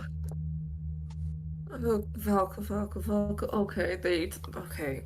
Hamter? I look at Hamter. It's like, you ready, buddy? We trained for this. Oh, I love you. Bisrina, Nail, can you guys defend yourselves? If not, we can run. I don't mind running, but we fight. And, Audra on her back has this, quite the longbow that she's named Yumi. Above table. It's actually called a Yumi. I'm just lazy with naming. And she whips it out, and she's like, I don't want to have to use this.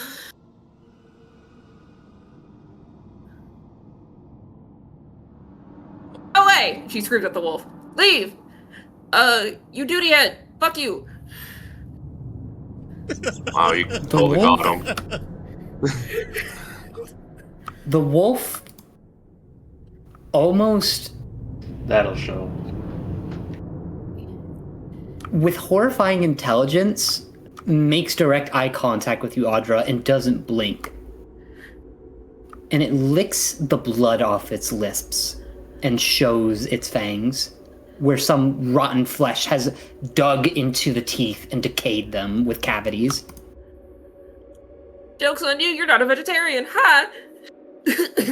Sorry. And I just kind of reach towards my quiver that I keep on my right hip. It's like, please, I don't want to kill you. I like nature. There's a balance in everything. Please.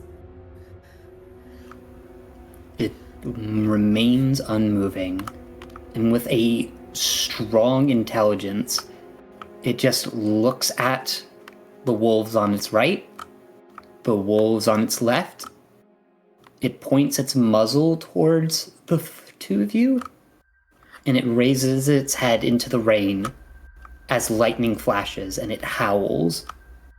And this howl does not sound beautiful like many of the other wolves in the land of Milkovic.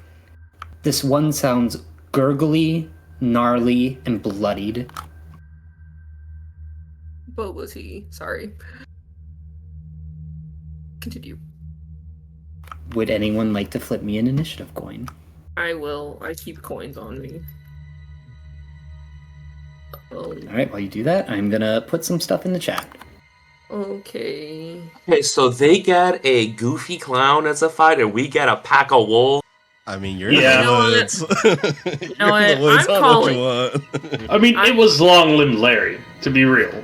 It was Long Limbed Larry. I'm calling. So true. It's Pride Month, and the two gay people. Well, I'm bi.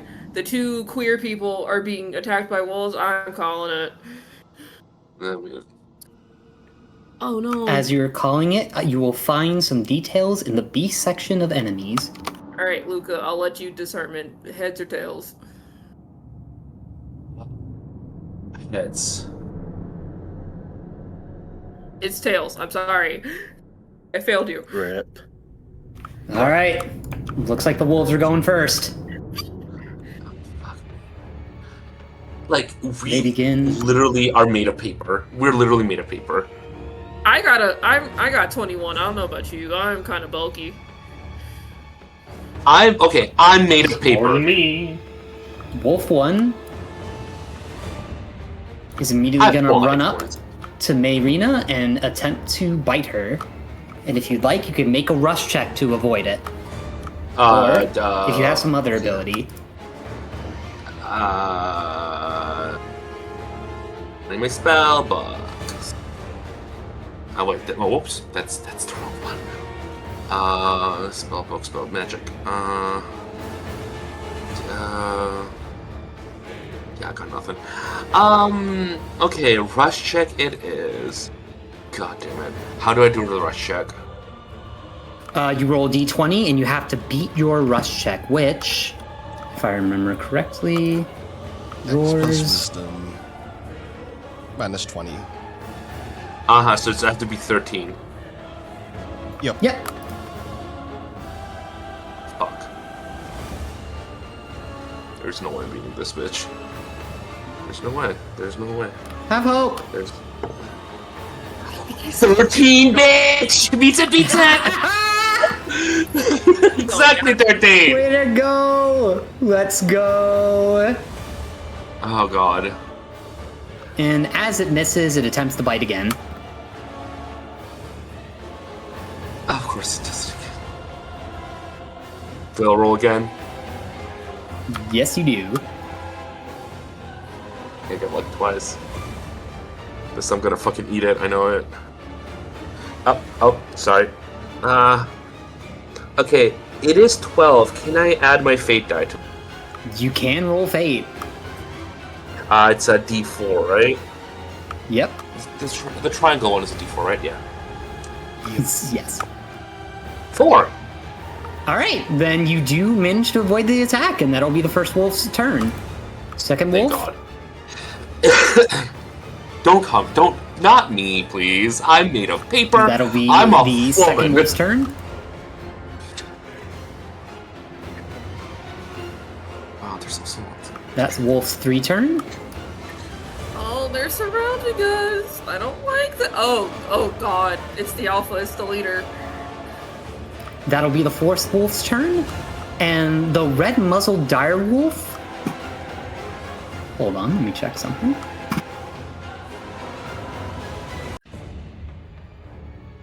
As you all are watching these wolves charge at you, you swear that this red-muzzled wolf lets out like this weird-looking smirk.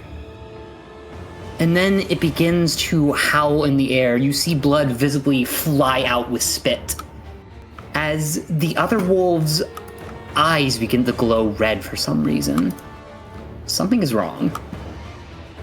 And that'll be the wolves' combat turn. It is now your guys' turn. You want to go first?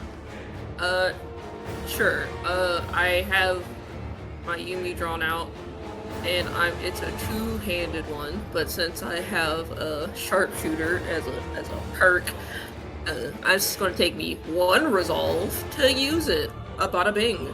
A bada bing. Bada The delivery of that. A bada bing. Bada bing.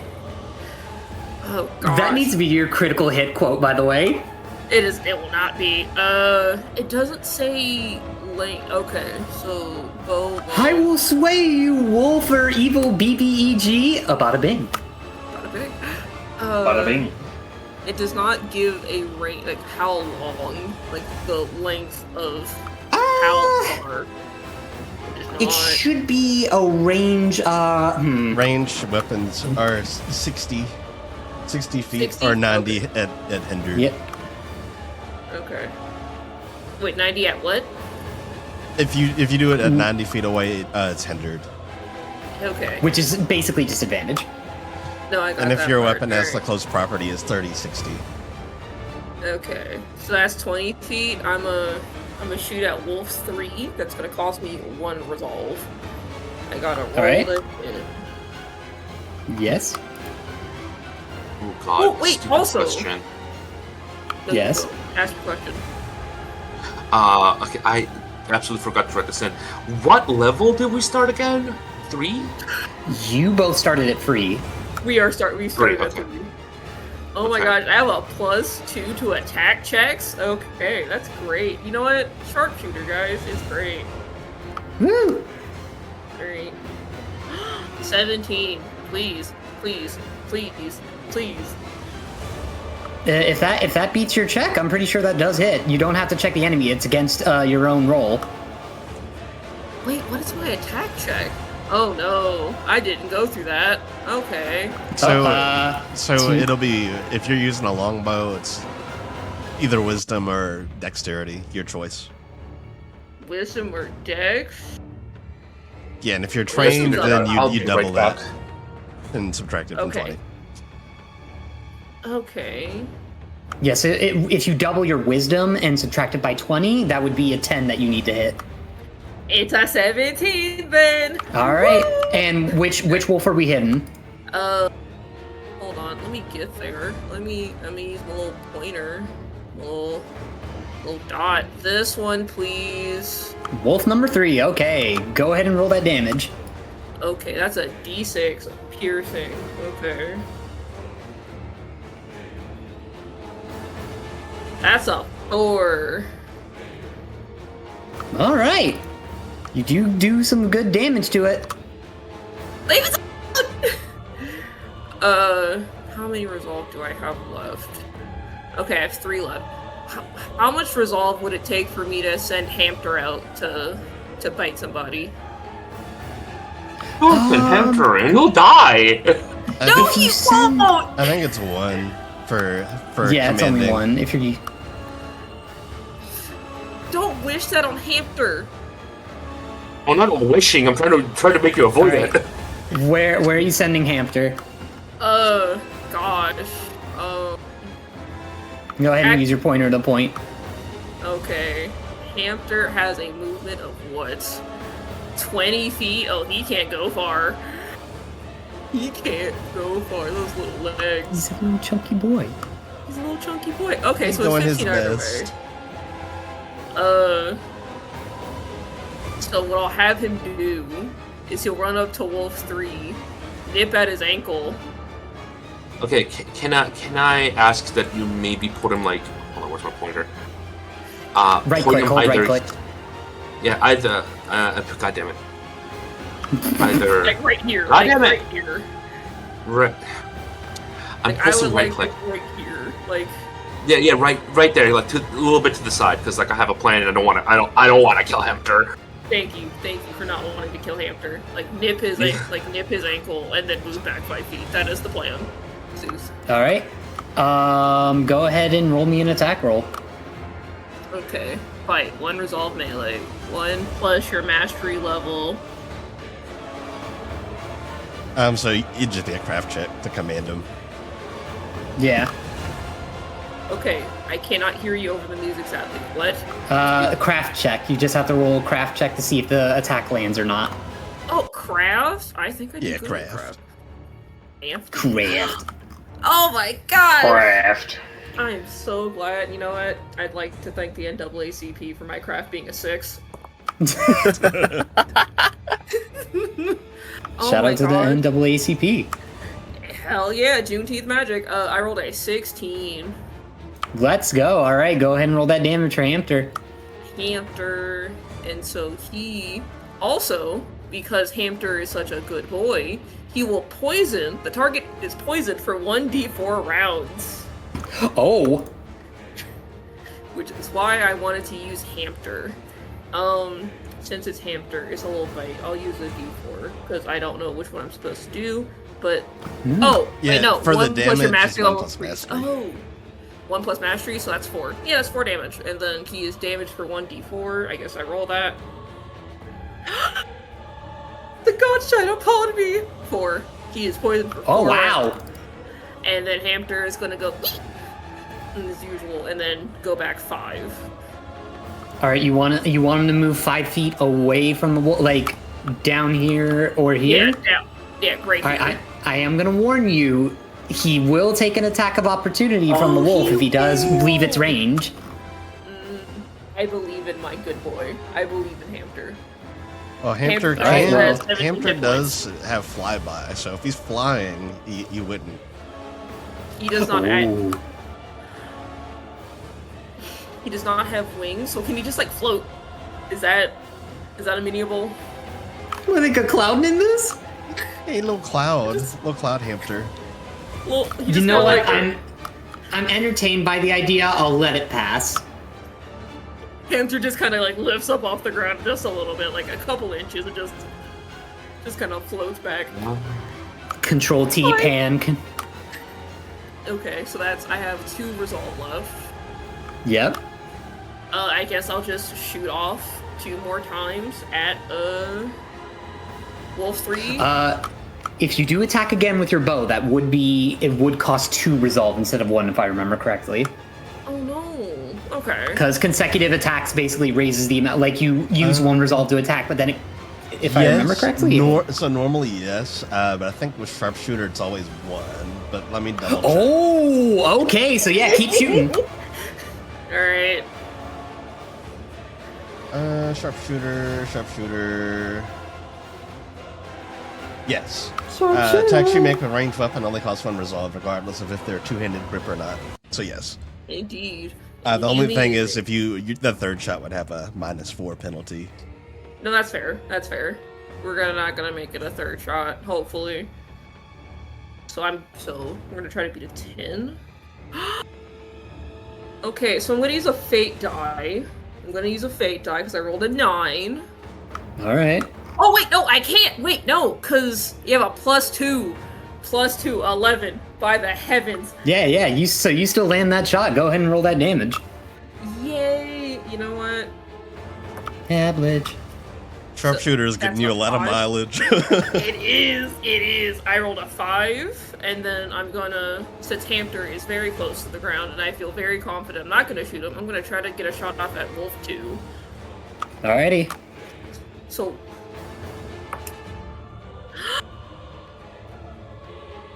It's a nat 1, Hamter!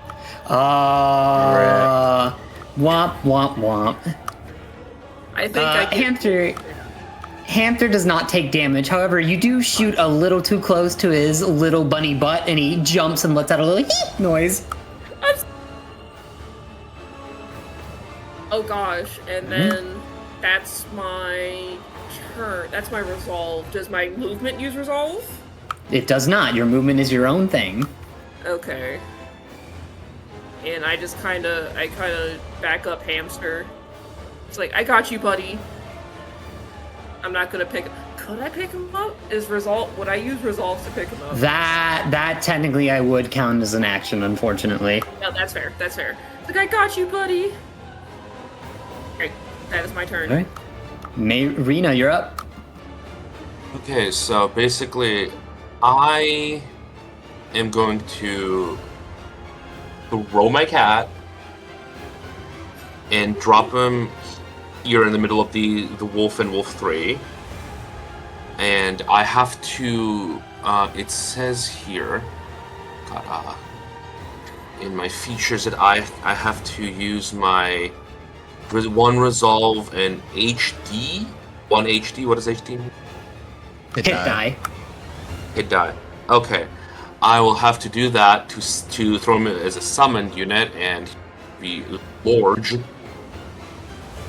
Are you breaking out the main version of Mail? Yes.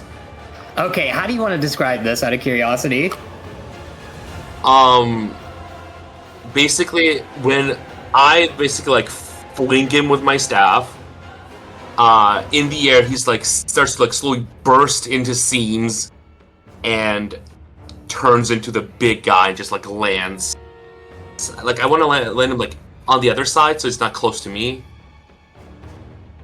Can I land him right there? We go. There we go. All right. And that would be okay. Let me deduct the resolve and hit die. God, where's this is 0 1. Whoops. God, I have to. So this is going to be 3 and how many hit die do I have? 3. You'd have 3. 3? 3 because you're level 3. Oh, okay. Okay, hold on. Actually, let me just 3 here, and this one in parentheses. Sorry, I'm editing this on the fucking fly. It's all good. So I will have 2. Now, I want to cast Grimfire, but Ooh. as an aura, which means I have to use another resolve to make it an aura effect, and it is going to explode around my familiar. Oh. Okay, if the caster passes the cast check by 10 or more. Okay, so what do I roll for this again? So for your cast, you're a wizard. It'd be lore. Lore. So you have to be an 8 or higher.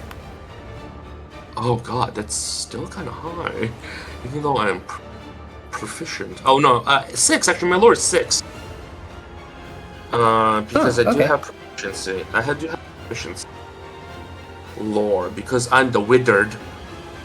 The withered. And if I roll 10 or higher, there's actually, which basically they're frightened of the caster for 1 round. So they're gonna be frightened if I roll 10 or higher. Alright. So I have to aim towards that. Because if I can scare the bitch, I might be able to step away from it.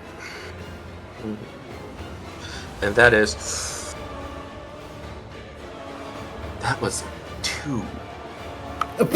No.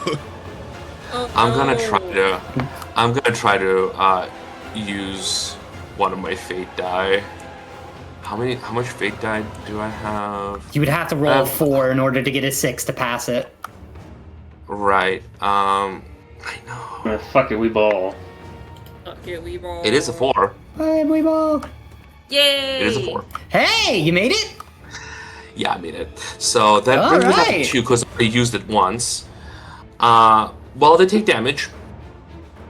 That's Alright, something. how much damage do they take? What do I roll for that now?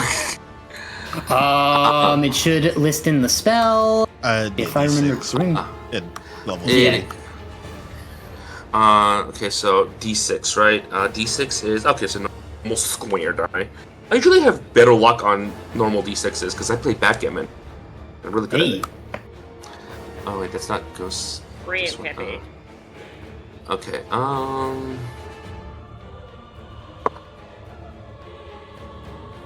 That's a 1.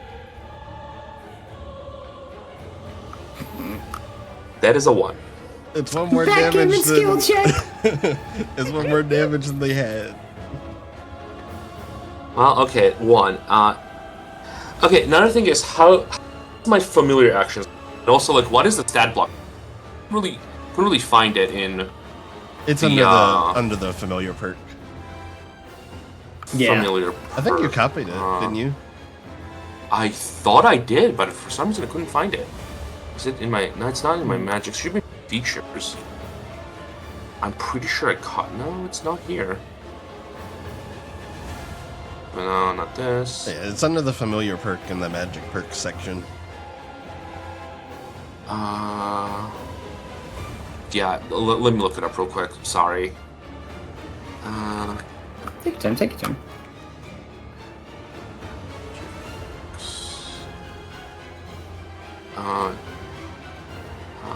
Where is it? Familiar, there it is. Hit points 5 plus your mastery level. So, okay. HD equal to your mastery level D6. Resolve, they have 2 resolve. Harm threshold 2. Ability. Okay, so when I summon mine, it has plus my wizard level as well. So, HD equal to mastery level. What is our mastery level? 3, right? At Yep. 2, Well, actually, at level 3, I think it's 2. yeah. Yeah. So Yeah, it's 2. So 2 plus 3, so they only have 10 HP? Yes, that would be correct. Okay, well, that's still not a lot. And they have 2 resolves and 2 harm thresholds. And as for the damage, again, as their damage, it says features. There it is. Wizard features. There it is. Your familiar's magic strike, you study die instead of, or instead, the damage type can be changed to that of a spell you can. Okay, so what's my study die again? So, That would be what's your intelligent, or what's your intellect? I remember I actually had a pretty high intelligence. Intellect is 7? Yes, D8. 7. D8. Okay, D8 is the rhombus shape. I hate this one. I have the worst luck on these. That's a 7. Hey, so who do you target? The first wolf or the third wolf? Closer to me. The one that is like the first wolf. Ah, okay, got it. So 7 damage? Yes, that would be 7 damage then. Well, actually, no, the wolf 3 is damaged, so I think I'll do the wolf 3. Alright. As you commit to the third wolf, as Nail swings down on this thing,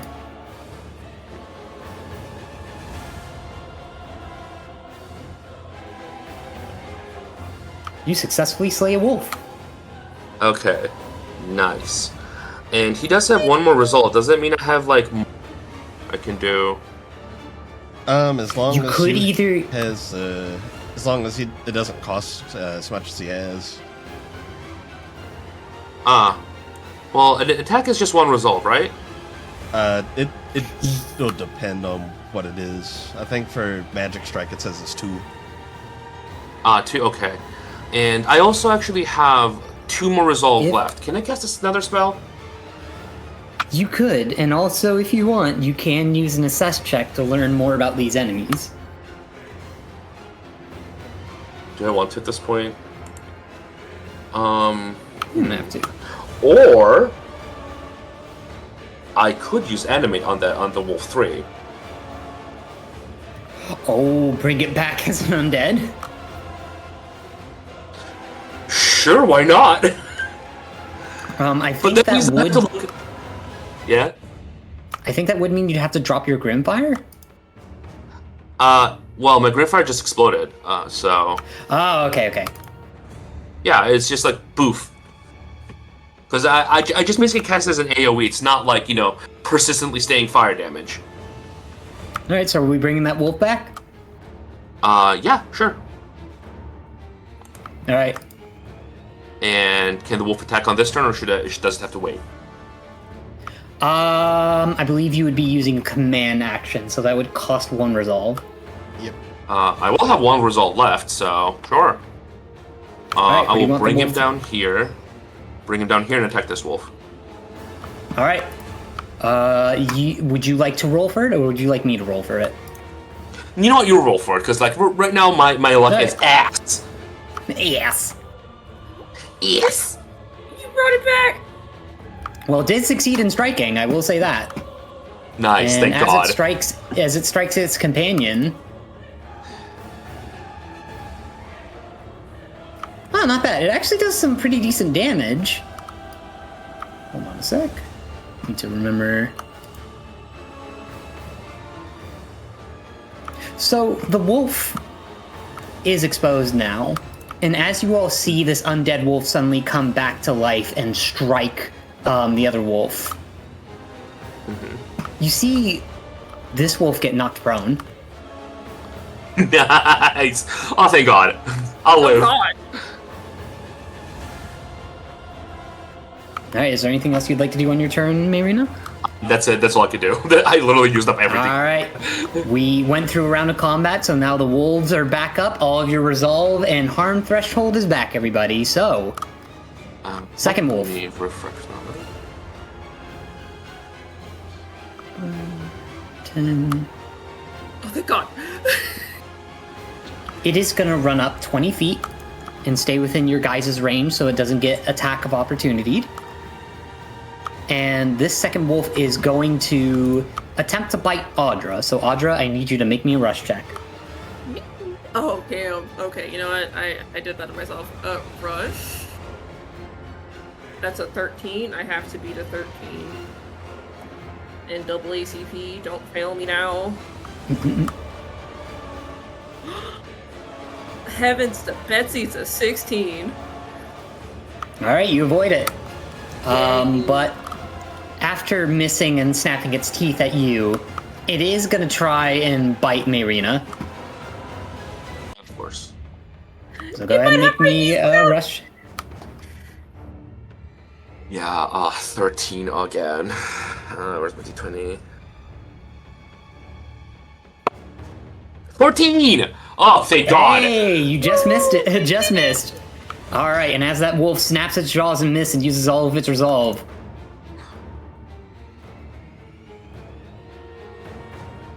this wolf is going to run up to Hamster and attempt to bite it. No, not Hamster! Hamster. Wait! As Hamster We have to kill this wolf. You notice that the wolves seem to be teaming up with each other, Audra, as you must roll Hamster's defense hindered, or in a sense disadvantaged. I don't know what that is. So you roll 2 craft checks and take the lower. No, the defense. Yeah, it used your craft. Yeah, craft. Craft? Oh, thank God.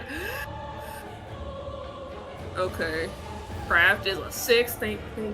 Fuck it. You know what? But it is with base hindered, which is disadvantage. Disadvantage. I got 2. The lowest was a 9. All right, so Hamster lives for today. I would like to believe that Hamster just like did the hamster flattening thing. And as this wolf misses, the fourth wolf is gonna save its resolve, its last one, and as it does,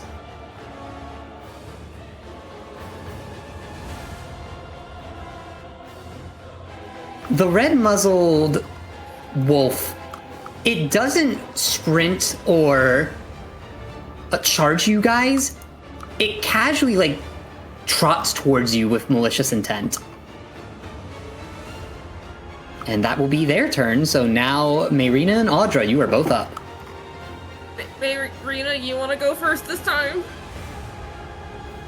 Yeah, sure. Fuck, what can I even do here? Don't giggle, you.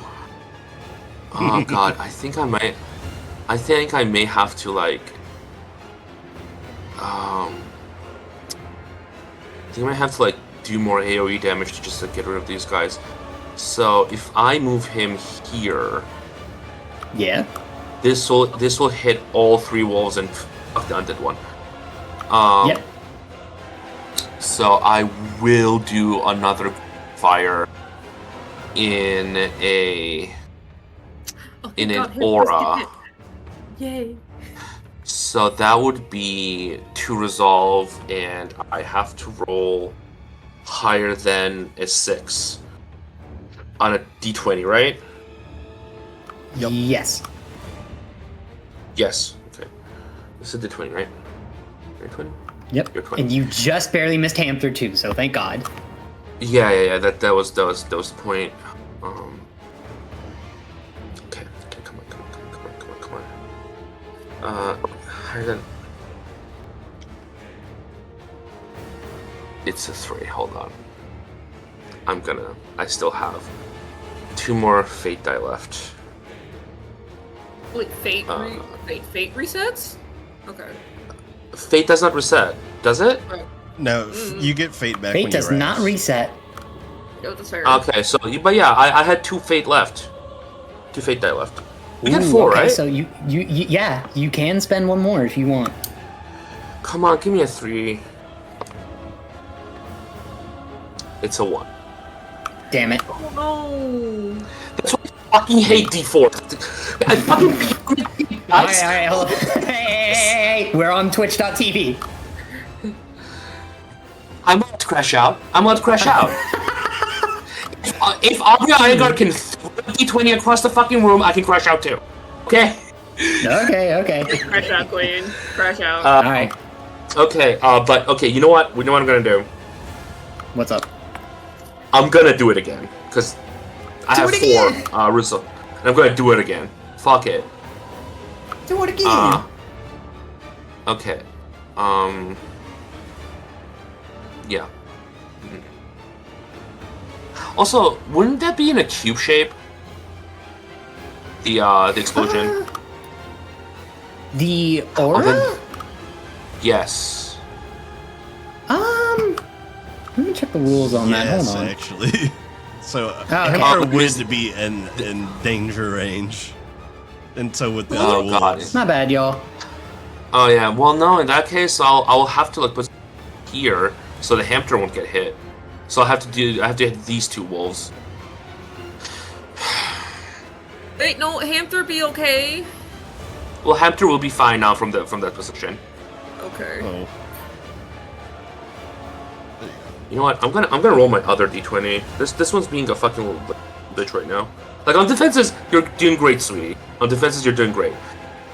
Let's see if this one will do. Please give me 10 or higher. Like honestly, how hard? You know. Yeah. Okay, well, you know what? It's an 8. But we're desperate. I'm gonna use my final fate die so I can just bump it up over 10, or at 10. Because like we're kind of desperate. We need these wolves to be scared. Okay. 3. There we go. Pushed it over. All right. The wolves are now frightened, and how much damage do they take? Oh yeah, right. That is a d6. Ooh, that's a whole 6. Hey. Okay. Uh huh. So the wolf and wolf 2. Yes, they're frightened, and I am going to. Well, I can't now commit the undead wolf, so I will use Nile to. Wait, no. Would commanding Nile also take resolve? Yeah. Yes, it would. Then in that case, yeah, I can. And that is all my turns. All right. Has Audra moved yet? Audra has not done anything. Question. All right. Actually, never mind. Never mind. Okay, so I'm gonna use a resolve to get Hamster. Wait, no! Attack of opportunity. Shit, I gotta kill the Yeah, wolf. that wolf number 4 does have a resolve left. Hamster can fly. I gotta don't kill it. forget. It gotta die. Yeah. Hamster Hamster can fly. Hamster can fly.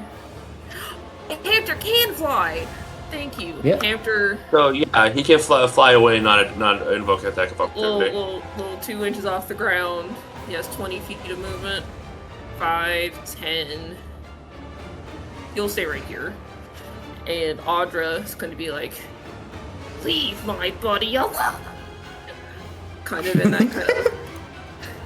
And is going to shoot Wolf 4.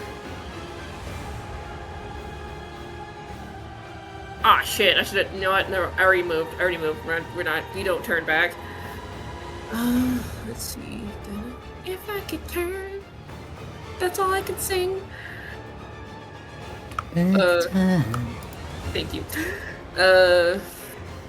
Okay, so beating a 10. Okay, so I rolled an 11 plus sharpshooter. That's 13. Ooh, okay. To Wolf 4. That's a D6. All right. That's a 2. I'm gonna do it. And I'm gonna see the red muzzled dire wolf. I'm saying I'm assuming you're the ringleader. Leave us alone. I'm gonna try to shoot him as well. So that would. All right, give it a shot. Hold on. Let me see how. Oh, that's way within range. Okay. Please let me crit. Please let me.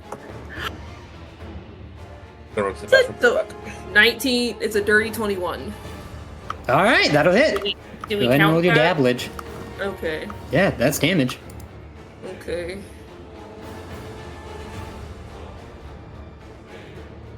It's a 5. I want to hit it in the snoot. Nine. You manage to hit it in the snoot and leave like a nice cool scar across its muzzle on the top where the nose and the eyes bridge together. And I guess I'm gonna shoot Wolf 4 and Wolf 2 again. I'm gonna shoot those two again, and then just... Nope, that will be my turn. So Wolf 4 again. Alright. Wait, did Commanding Hamster take a resolve? No, it did not, because we agreed that he's floating 2 inches above the 2 inches above Right. technically flying. Right. So I rolled an 8, but that plus 2 makes it a 10, so I'm assuming meets it beats it? Meets it does beats it. Okay. Why did I say it like that? Because you're you, and that's okay. That's a 4 Don't to mock me. wolf 4. And then... Dice down! Dice down! I don't... Dice down! Found it, okay.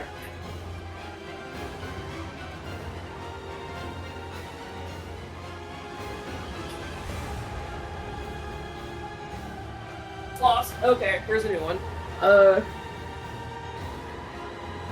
alright, so... 15 plus 2 is 17 to the direwolf. And Oh, we're targeting the direwolf again? yes, I was 2 for wolf 4, 2 for direwolf. This is the last one I have. Yeah, because Alright. 1, 2, yeah, 2 each. Alright, how much damage do you do to the direwolf? 5. 5? Alright.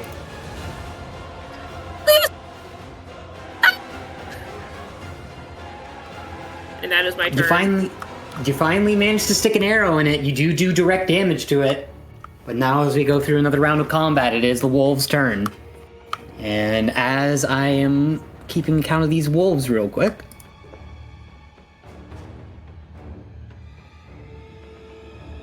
The wolves that are frightened still remain standing, and they are going to do what they can to fight back. I made the wolf cooler, no. Fourth wolf is going to walk over to Audra and not do anything yet. Bad The red puppy. muzzled direwolf, however, is going to attempt to attack Audra with one of its resolve. So go ahead and make me a rush check. Rush? Okay, that's a 13 I gotta beat. Yep. And it is hindered. Injured? You are next to the fourth wolf and the red muzzled direwolf. Okay. They're ganging up on you. I can see that. The SOBs. As we are in twitch.tv, I can't say the actual thing. Oh, you can. You can. So I rolled a natural 20. Hey, oh, but that's hindered, so you got to take the lower. It's hindered. The other one was a 13, thankfully, so beats it. All right. In response, the wolf number 4 is going to attempt to bite you, so go ahead and make another rush check at hindered. Leave me alone!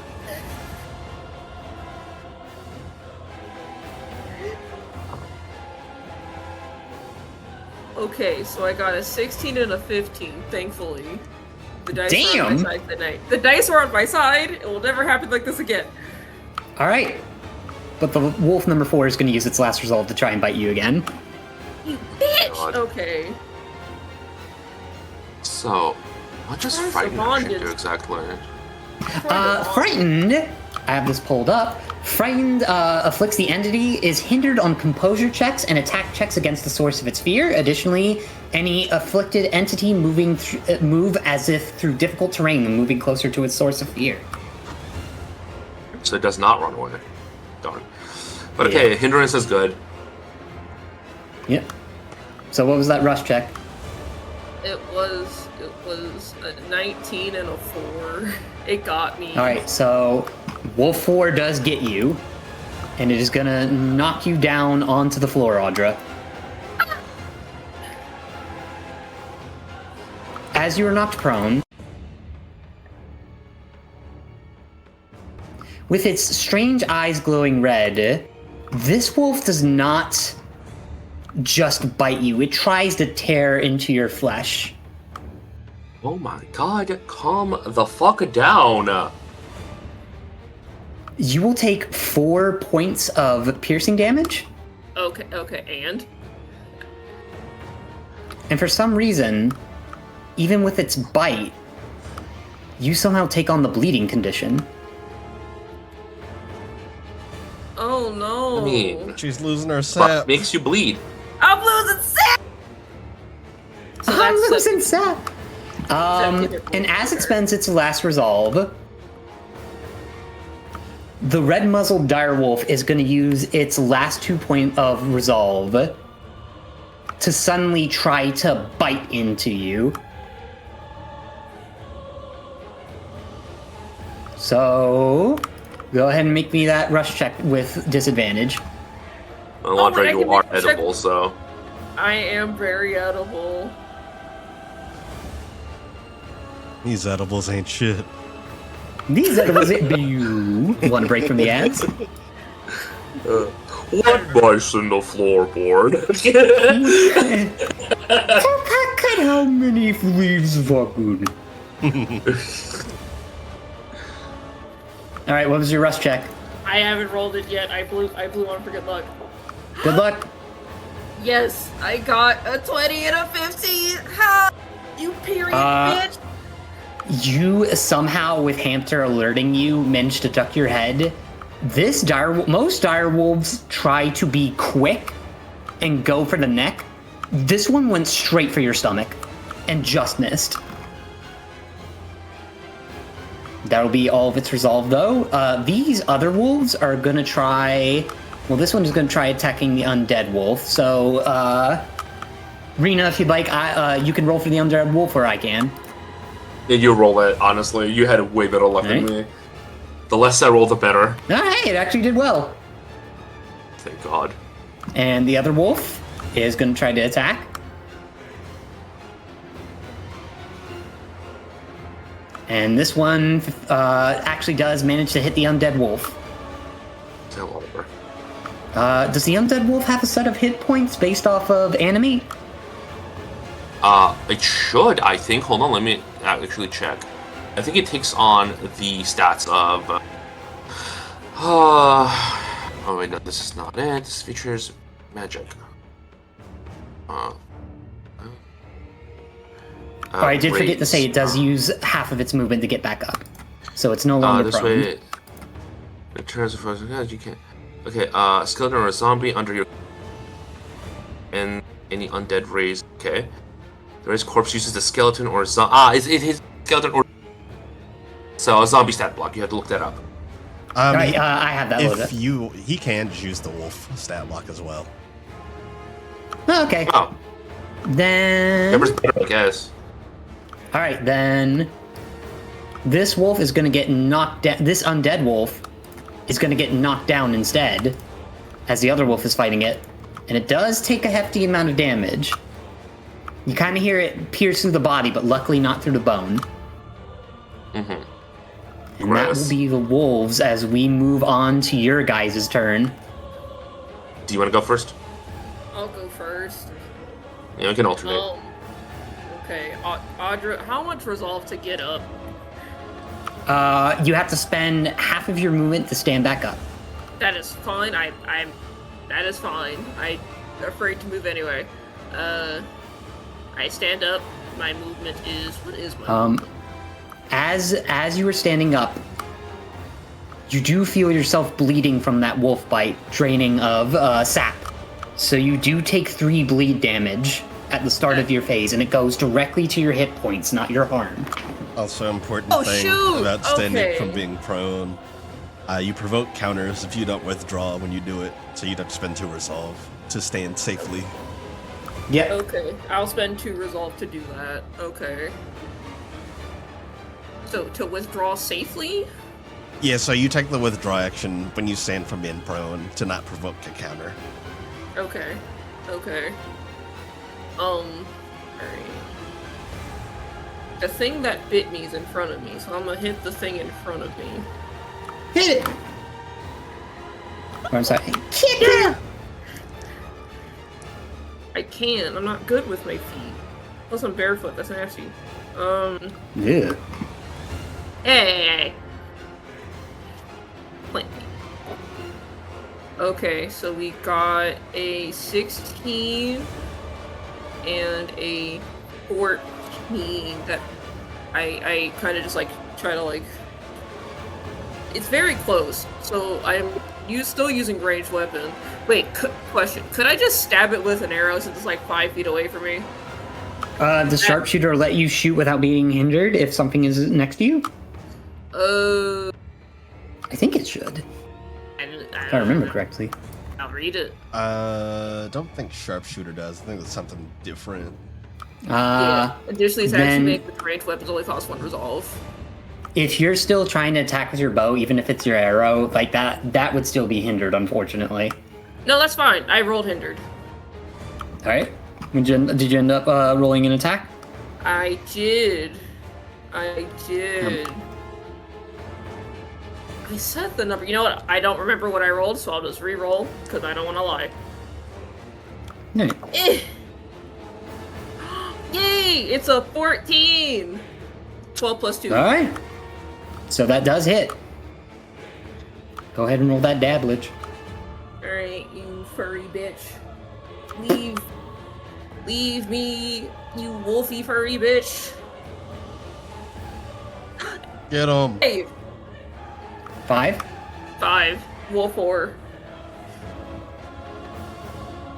I'm so All right, with that hit, Audra, you managed to damage it directly. Yes. You have 1 resolve left. I do. I have 1 resolve left. Hamter! Okay, hold on. Hamter. I'm gonna send Hamter to bite the muzzled direwolf. Ooh, okay, make a craft check. Craft? Would that be hindered since there's 2 next to us? Like, since Wolf 4 and... No, it's only defending against their attacks. Okay. So Hamter gonna bite. Come on, Hamter, you got this. Craft is a 6? I'm so glad my craft is low. That's great.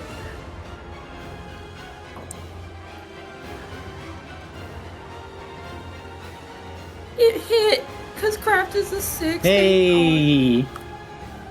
So it takes... The direwolf takes 3 damage, but is now poisoned for... Hold on, where's the D4 at? Oh, there it is.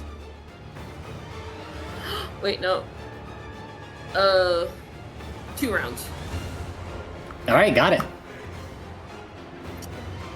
And Hamter, not afraid of a fight, because that's my big boy, is going to try to move behind me. Like, Alright, using his float? Yes, he pick up his little butt and float behind me. Alright. And that's all your resolve? That is all my resolve. Alright then, Rena, you're up. Okay, question. Do resolve die return at the start of your turn or at the end of You regain all your resolve on your next phase. So now that it's your next phase, you gain all your resolve. You get back some of your harm. Yes. My question is, did the wolves actually get their resolve? Some of them saved theirs. So Wolf 2 and Wolf 1 still have 1 point of resolve. So they won't get that back until it's their turn. God damn it. And I think my, what was it called? Oh, again, it's the wrong one. Features. So my Polar Magician doesn't really give me, like, a flyby, as I assume. Hmm. Wait, what is it? I have Polar Magician, which basically, like, I can enchant my staff to make... But I don't think they'll... I think that will still invoke attack of opportunity as far as... Yeah, it still provoke counters. Yeah, it still would. Okay, well, I guess I have to do the usual... Actually, no, you know what? I can move him a little bit here, so I can get the Wolf 4 along with it, and I'm going to cast a Grimfire again. That's all I can do. Grimfire. Yeah, Go ahead and make that check. Okay, over, like, seriously, over, you know what, I've been very mean to you guys. Just over a 6. You know what? Give it a little blow, give it a little kiss. 10. Yeah, a little, wow. You know what? You're very blue. You're very. You know, you're purple. You're very pretty.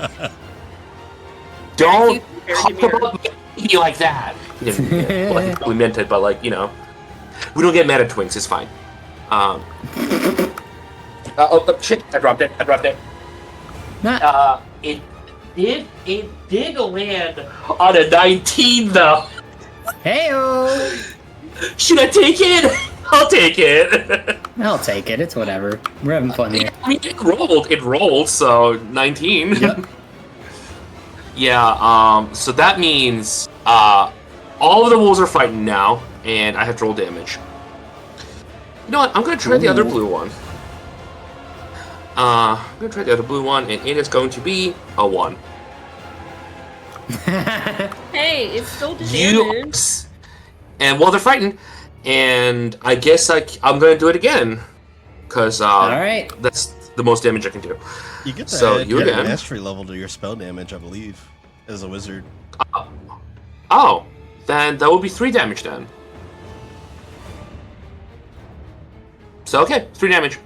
It's something. Please tell me And- one again. Alrighty. I mean, they should be by now. Jesus. 11! Well, Yes. Yeah. what was that? I rolled an 11. Oh, nice. So you get to do another set of damage. Go ahead. Yeah. And this time I'll go back. You know what, sweetie? You did your best. I'll do the other one. You sit this one out. And God damn it! It rolled a 3. Alright, that's So 3 that's plus 3, so damage. it's a 6. No, sorry, 5. 5. 2. I only have 2. Alright. Please tell me So- someone dead. Some of them would have to be dead So- at this point, right? Wolf 1 does perish from your Grimfire. Oh no, tragic! Jesus Christ. Nope. What about Wolf 2? Wolf 2 and Wolf 4, they are horribly damaged, but they're still standing. That's all the resolve I had, so I'm done. We're gonna Unless I can use wealth to reduce. You could if you wanted to. How much money do I think I did rip off. I did fleece the fucking guy, so I think I should have like good do you have damage. left? But no, I still have none actually, so I can't really do that. I can't.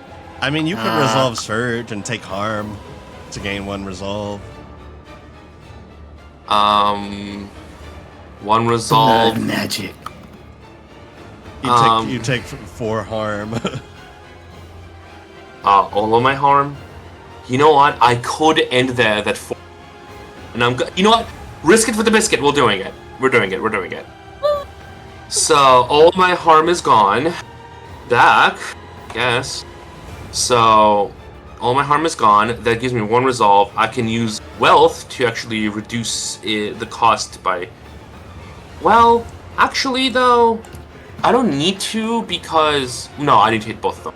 So I can use wealth, which is just 1 gold, as it said here.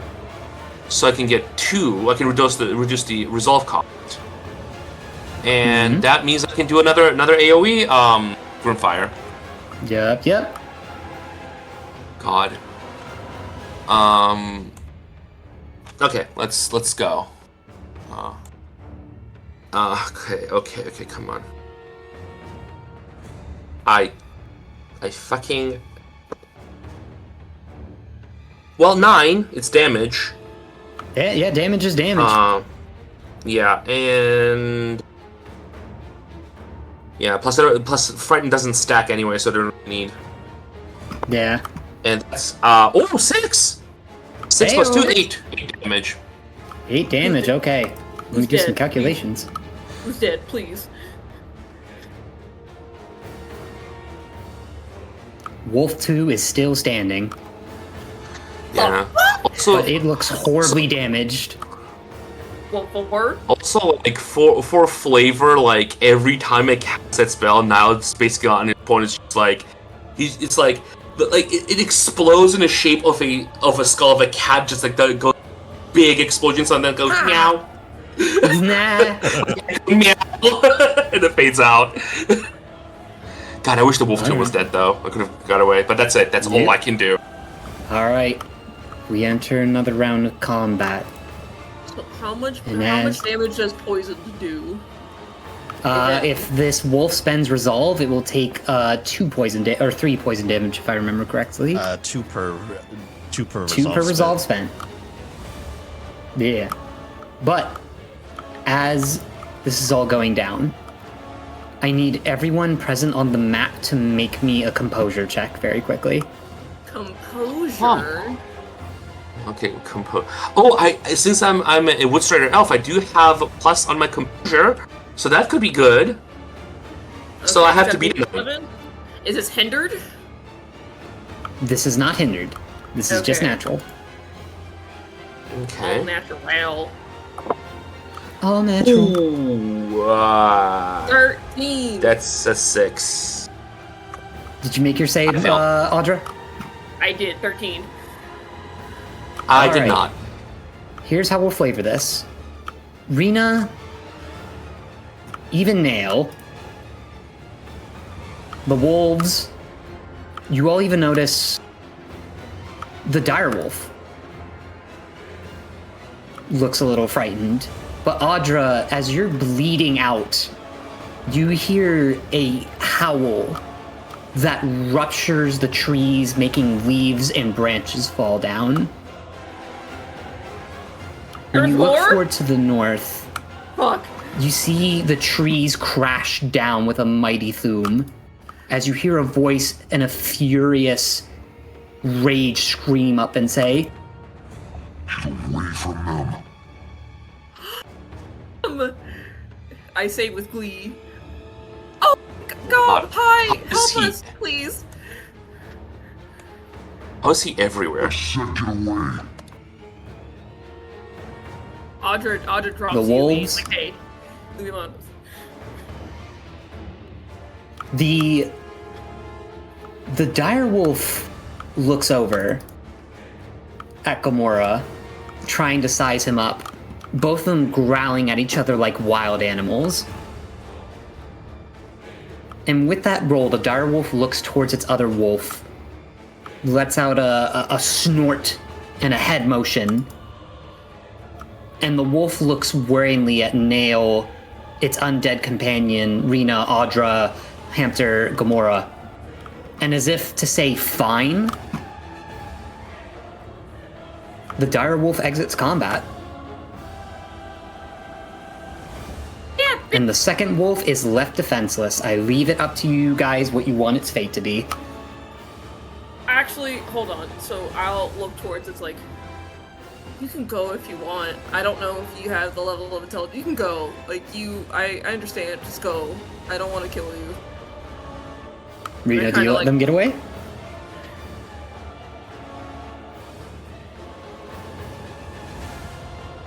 Rena? I'm thinking. It kind of looks like, hey, we don't have to let it die. Like, it suffered enough. It's defenseless. I'm not going to fight something that can't fight back. How vengeful is Rena? This is the question. You know what?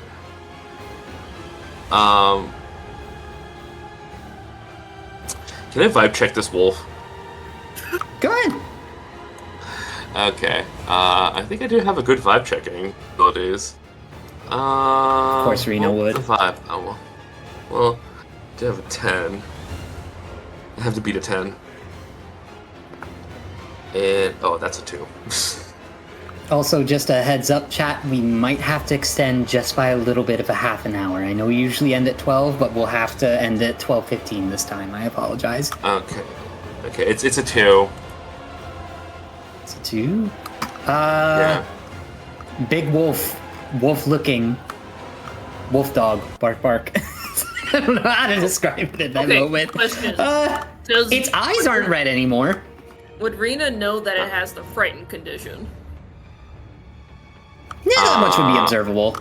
Yeah, like, well, yeah, because I know my spell. It was frightened. So. I know what Grimfire is. Yeah, I studied it. Look it up. Rena is kind of like really fucking done with like the mud in her shoes, fucking mosquitoes. Can I roll influence? To say, hey, just let it go. What? She rolls her eyes. It's like, ugh, fine, whatever. And I say, go, little one, go be free. I have no ill will. And I keep a piece of jerky in my pants. Cause I eat meat, ha ha ha. And I kind of put it out for it to eat. Like, the wolf will not take your meal, but it will begin limping towards the direction of the red-muzzled direwolf and disappear into the bushes. And you all successfully survive the ambush of the wolves. And you look over, now recovering. Rena, you look over at this woman you've just met, this Leshy, and they are bleeding their own bloody sap profusely from where they were bit.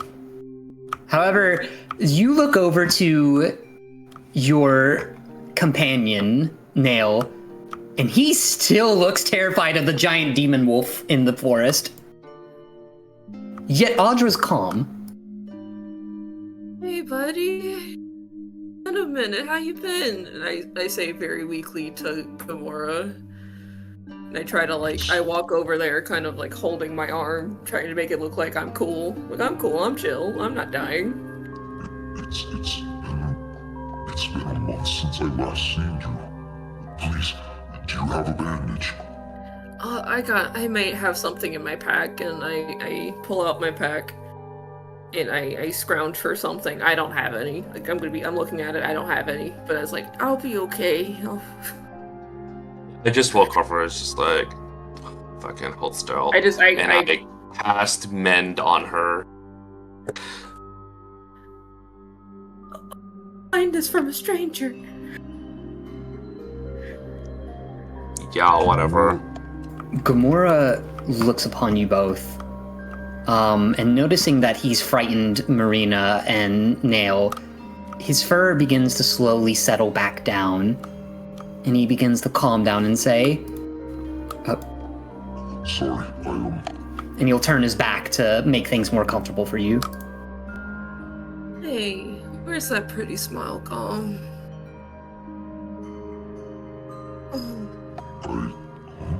He turns around to face you, Audra, and as he does, I'll let you make a vibe check. Oh god, vibe's my worst. That's an 18. You know what? The NAACP has not failed me yet. It's failed me once, but not yet. Can I call it that a natural 20? Hey! Why are we frowning? Audra. Friend? Yes.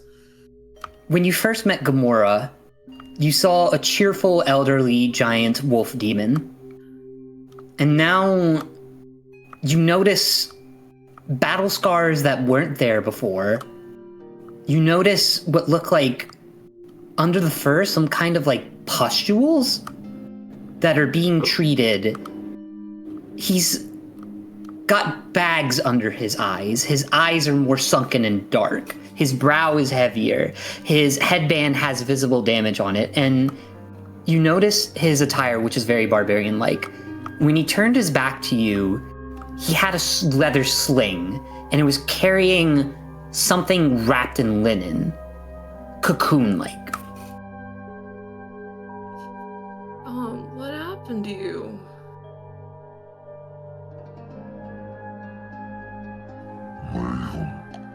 Friend. My friends and I, we were called upon Bahamut a few weeks ago. We were told of a growing dragon horde and the possibility of Tiamat's return if not checked in. I lost Ivana, and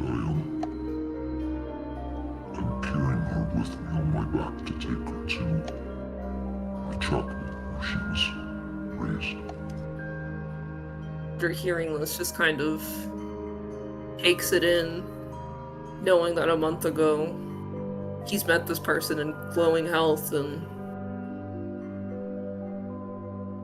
Audric slowly walks to Gamora and just kind of solemnly, but with a hopeful hand, just kind of places it on his fur. It's like, I'm so sorry. You're gonna make it. I believe it'll be okay. I make a medicine check on him. Go ahead.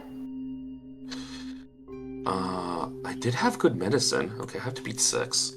Oh wait, am I allowed? So, can I piggyback on that medicine check as well? 8. Sure, go ahead. I got an 8. Okay, my medicine's a 5. That should be. Did you? 11.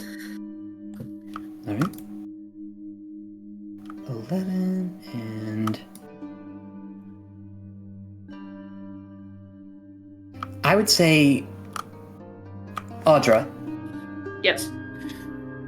you notice the most prevalent part is the pustules. They look green, polluted, and disgusting. And somehow, Gamora's body is still fighting them off. It is attempting to regenerate and patch up the skin and the fur. It hasn't penetrated his blubber or his fat, but it's still visibly damaging him. You can even hear a sizzling noise. It's very subtle under the fur. Rena, you recognize these pustules immediately. You know that these pustules can only be formed by a poison that is found from a dragon that used to terrorize you. Terrorize me? More like you in the village that you were once a part of. Well, terrorized less, more like, oh, it's happening again. But, yeah, oh. Oh, I looks rough, buddy. I look towards Gamora. Let me extend my hospitality for what you've done to me. Like, I don't know a lot of medicinal, but my family does, and we can try to patch you up. Sorry, I had a moment. The sap we got is an antitoxin, isn't it? It is! Well, I don't know it's a toxin. I don't know it's poisonous pustule. I just know there's pus. I just know there's like... But I know that it's a poisonous pustule, though. Yes, you do. So what we need is a shit ton of sap, because this thing is fucking huge. It will require much higher dosage than a normal human. Okay. Are we communicating this? Are we talking above table, or are we like, is this like us, like Audra and Marina? I mean, yeah, Marina can say that because, like, you know, it's kind of in her nature now to do that. She's a witch of the forest at this. Okay. Not an actual witch, but people would call her a witch. Okay. Sap. And I take his paw, his big paw, my tiny little hand in his paw. I say, sit next to this tree, and I kind of drag him the best I can with what little body I do have. Gamora. I drag him to the tree. It's like, it's a good tree. It has antitoxin sap, and we might be able to help. It's something. I just can't stand seeing you like this. And I start taking some of my hands, and I kind of gently put it on a pustule to see if it does anything. You apply the antitoxin to this pustule, and the surface area of the pustule begins to audibly burn and sizzle. It slowly opens and begins to release the pressure and let the polluted pus out. But as if it has a second layer like a fortress, it fires out and bursts onto the tree wood, audibly sizzling, getting more into Gamora's fur and skin as it burns more. Completely unfazed, you hear Gamora let out a chuckle from his belly as he says, It's okay. My friends, they already tried the best antitoxins that the village had to offer. I'll walk this one off. It will just take time. Okay.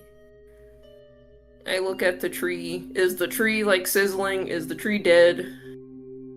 The tree is visibly melting with rot. Oh god! Oh no! Oh god! Oh god! Eventually, it does stop, but it leaves like this large hole in the trunk. No. Yup, it's dead. Who did this? Who did this? Who is...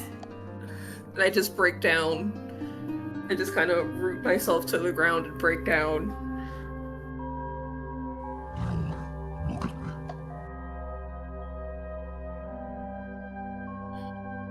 I'm sorry.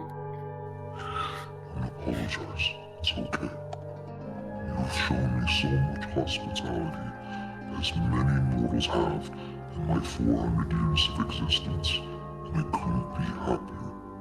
But please understand that I don't have time. Ivana, Okay, no, let's... Okay. I had Ray cast the best ice magic he could in order to preserve her body in the best state that it could be. And as you can imagine, it's quite the walk all the way to the city of Bruce, so I don't have much time until her body begins to melt and expose itself to the elements. Go. I just... Take care of yourself, friend. It was wonderful seeing you. Gamora will take a stand, some of the leaves and the branches falling off of him, and he'll look down at Rena and smile gently and say, What's your name, little one? Rena, I guess. Either it's Rena or you don't know, but it's none of my business. you see a giant paw gently, somehow, without damaging you, pat you on the head, Rena. It's a little hard, but he does smile and say, Thank you for protecting Audra from the wolves. I heard you all from far away in the spells. I could smell you casting them, and I sensed danger and wanted to come and help as soon as I could. I'm sorry I couldn't get here sooner. It's okay. You're dealing with a lot, Gom. I have a question, or like with my medicine roll. Like, do I know that like if he can recover from this, or is he like that's it? It's like a ticking time bomb. He's gonna die. He will be able to recover from this. He is a greater demon, so this will be light work for him. Only a week, maybe a week, and it'll be gone because his body can regenerate. You know for a fact, though, if a normal humanoid person got hit by this, it's over. Uh-huh. A single inhale of what you know this came from, in the smallest dosage of a tiny vial, could kill someone. Damn. Okay. Oh, God, go. We've taken up enough of your time. Just glad you're alive. Of course, and for helping me, you at least deserve a gift. He will reach behind his neck and pluck some of his fur, and he makes an audible wince noise. Begins to tie it with rope and offer it to you two as he says, About, I want to say a month's time from now, towards the south, down near Putos village. I'm going to host my own party, the party of the pack. I know I've only known you for a day, and I know I've only met this Rena, I guess, for a day, but I would be happy to see you two, and if you were able to make it. I know it seems like just a piece of fur, but if you ever come across trouble or feel you cannot travel, do not be afraid.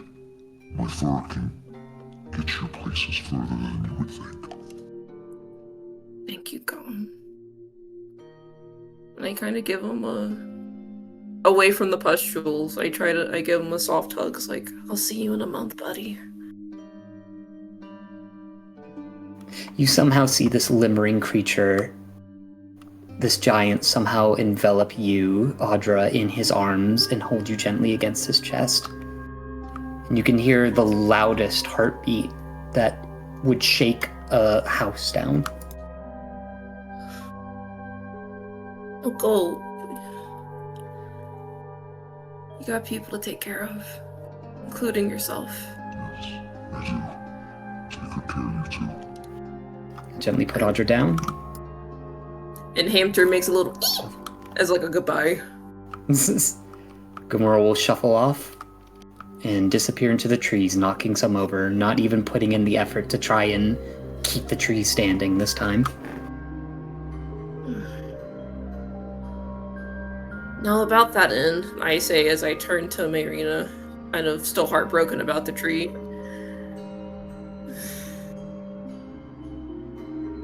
Let's go. It'll grow back, you know that, right? I know. In time. I just don't know if it has time left. And I kind of look at the giant cat. Mr. Nail, it was? Aye, sorry if me being all big and scary makes you all frightened, you know. Rawr. Marina just like face palms like, oh. Oh, no. No, you're good. You're good. Thank you for fighting with us. Oh, it's no problem. It's no problem. Thank me, Dr. Rena. Thank you, Rena. Let's get you somewhere nice and dry. And a meal. My family should be making dinner right about now. They love company. And my siblings will surely love you. And I pick Hamter up, I put him on my shoulder. I grab my things. I kind of put Yumi back on my shoulder and say, shall we? And I lead them out of the forest towards the village. Yeah, party. Also, like, before I leave, I kind of look at the undead wolf, and I kind of toss it a chewing gum. The undead wolf will sling its jaw open, and the bottom jaw falls off as it slams down into the ground and begins to rot away. Well, you had a good run. Gonna bonk him in the head with the staff and just shambles down. As you do so, you hear Niall speak up. Been so long since I've seen the big guy. That was a first. You know him or something? I used to read his stories to you for your bedtime. Oh yeah, it did happen, I guess, on rare occasions. Yeah. And I kind of throw him with like a snark at him by saying that. Nail will lower his head and slowly return back to his normal form, resting on your hat, and say, well, enough with the doom and gloom. Let's go out to this rain and get you all dry, get those boots fixed, and get a nice hearty meal. How about that? Whatever, Dad. Just walk out. And as you walk out, and I apologize for saying this one last time, we have one last thing to go over. Audience and players, get ready for the ending of session 2. Lesbians. Lesbians? Lesbians? Oh, I thought we were going back to the my Grey two Nexus campaign? More likely than you think. I thought they were American. However, we got time, folks. Pointing at the watch. The rabbit from Alice in Wonderland pointing at the stopwatch. Let's go. So, far off in the land, fire and poison smog the air of Gorzik's pollution. The sound of weapons clash with the penetration of kobold scales and insect chitin. On the highest point of the pollution in a cave, the Horde has been assaulted. The bearers of Lycan Silver have taken on the call of Bahamut to prevent a draconic raid from happening again. but the assault has been long and grueling. Even with the help of Valhalla Citadel mercenaries, this party struggled to stop the Draconic duo, but so much is lost.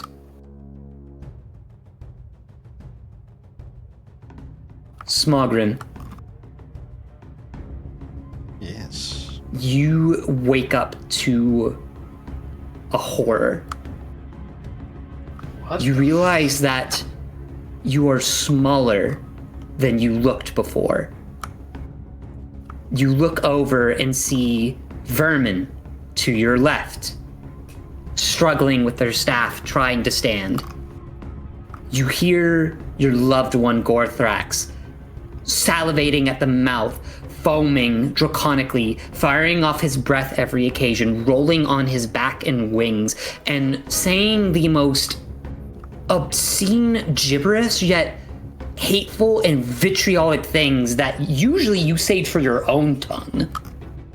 And most worrying of all, you see Gamora, who faced you earlier with a sizzling paw, pustules and scars and bleeding, and yet they look over to their companions. Koba, the giant white wolf, decked out in armor and paladin-like attire, looks down at a dying, choking Ivana as pustules the size of a fist fill her neck. Wolray is doing everything he can to freeze the pustules. Halson is yelling in panics as Koba speaks up to his two mortal companions and says, I'm doing everything I can to heal them, but it's not working. Please just do something. We can't lose her of all people. And as this happens, you look over, you see two of your kobolds, Belk and Erky, hiding behind the rubble, wondering what they should do. You see Gamora again, and when you look over, in between his legs, you see the sight that sets you off. Towards the rubble at the bottom of the southeast. You only see a hint of it, but you see a small infant claw of a kobold, formerly named Ginthrax, lying out and bleeding in the rubble. And you are left with all of this in horror. Smogren, taking all of this in, just looks around. He looks to Gorthrax. He looks around at the kobolds. And he lets out a roar that shakes the cavern.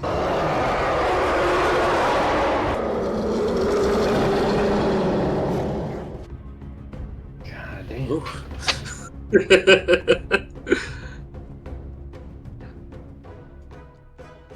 As you roar, Gamora looks down on you, Smogren, without approaching, and looks upon Gorthrax and just quietly mutters to you. Please, there's no point in fighting Howl against war. Smogren, you've been defeated. You're Gorthrax. Instruct him with the best magic and they will not be of any harm.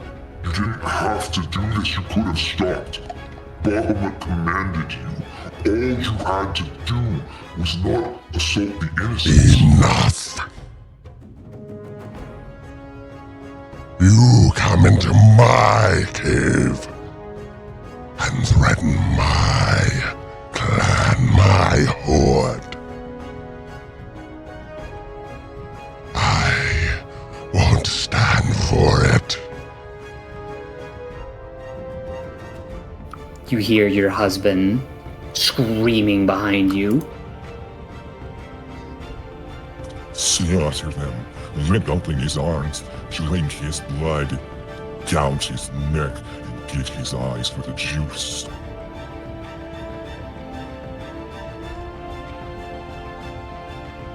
And, is Smogren, I don't know if this was just an error or anything. Is he like medium-sized? Because he's normally large.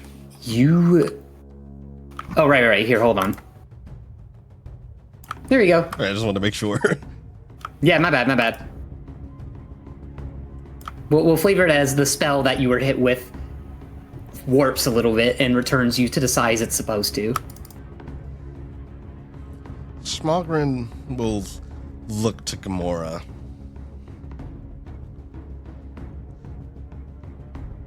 We're ending this now.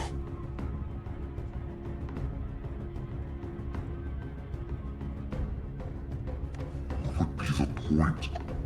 Your loved one is... They've surrendered.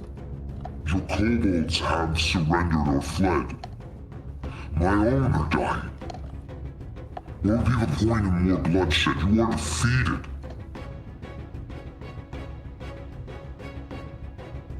You've made your bed. It's time to lie. Gamora will lower his head in shame, realizing that there is no getting to you. And as you get up to approach, Vermin, struggling with the last drops of his blood, will yell out, Smogren, my master, don't do this, please. I beg you, as your loyal servant, you must live for Gorthrax, for you, for the Horde. They begin to have magic collect around their staff as they say, please, accept my gift.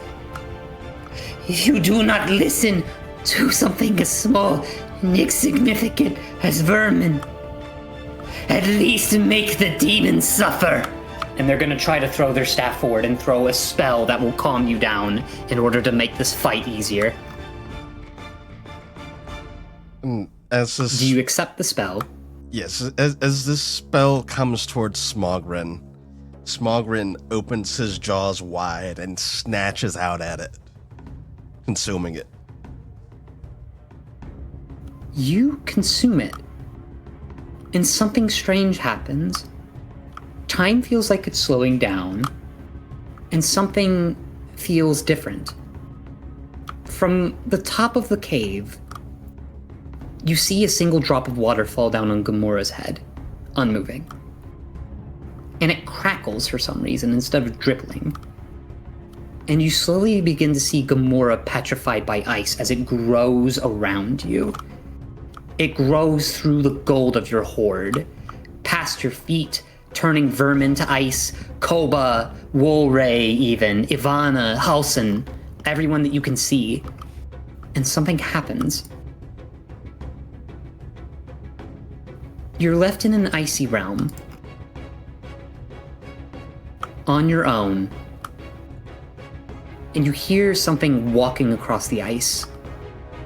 They're only but a shadow, but they approach you gently and speak up.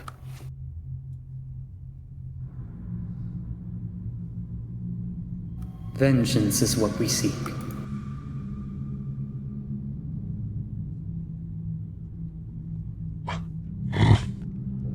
What is this?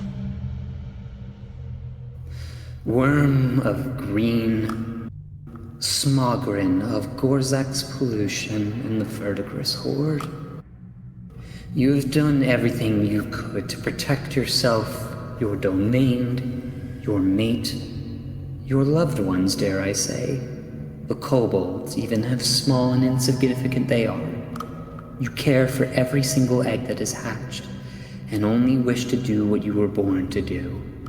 Build a horde, and show love to your loved ones and your mate, Gorthrax. Am I correct? He kind of snarls at that. And who are you?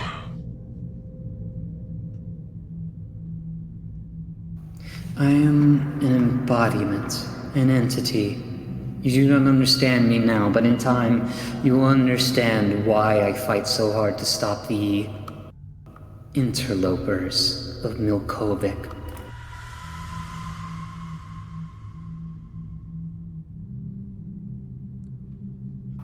see, Lovers. What? I do not judge one even like you, regardless if you are a mortal, a worm, a demon, an angel. All I care of is the retribution on someone in retaliation for a wrong or something they have done to cause ill will, the utter act of inflicting harm. I am an embodiment of vengeance, and I sense great potential in you. For I want to destroy all interlopers of Milkovic, and it seems fate has brought us to this moment. Time has frozen around us, as you can see, no doubt through my own power, and through me projecting a piece of myself to you, Smogren. You are lucky on this day. Gamora is one of the said interlopers that I seek someone to commit vengeance against. And I think you might be the one. I'll do it. It means twisting his head from where it rests, stilling the blood that flows through his sorry body. You're willing to give into vengeance so quickly, even with everything the angels, the celestials, and the mortals have learned of not giving into retaliation and revenge? Are you truly committed to draining every drop of blood from this thing, watching its soul fall back down into the abyss, so that it too must eternally starve and lose its mind like your mate? Is this truly what you want, wholeheartedly, with your soul? For the sake of the Horde, I'll do what must be done. They hold out a palm. Bring your new formed body to me. Place your chest against my palm, and I will give you the power of vengeance. He steps forward. You feel a palm touch your chest, and for the first time, Smogren, you feel frostbite. You hear a crackling as your body begins to petrify into ice, but it doesn't look like a regular texture of ice. It looks more like different shades of blue as stained glass. And when you observe yourself still able to move your eyes, yet not move your body, you look down at your new humanoid form and see a bright, glowing aura in your chest that glows like holy light. And as you come to this form, you hear the voice speak up and say, "Good luck. Perform retaliation. Gain your revenge until it is done. And when you find an interloper, show utterly no mercy." And as he says this,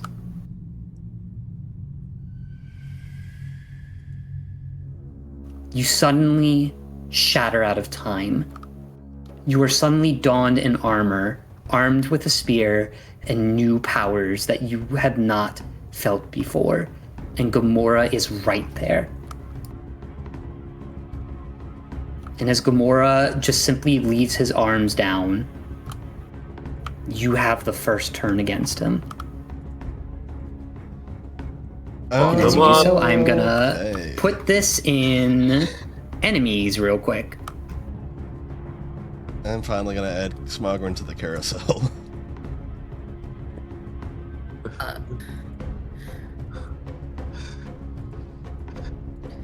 Oh boy. This'll go well, I'm sure. Smogren's convinced. Okay. Smogren. Character card. There he is. He joins the carousel finally. But yes, Smogren is. All right, and You said as you do so, sorry? I'm gonna put.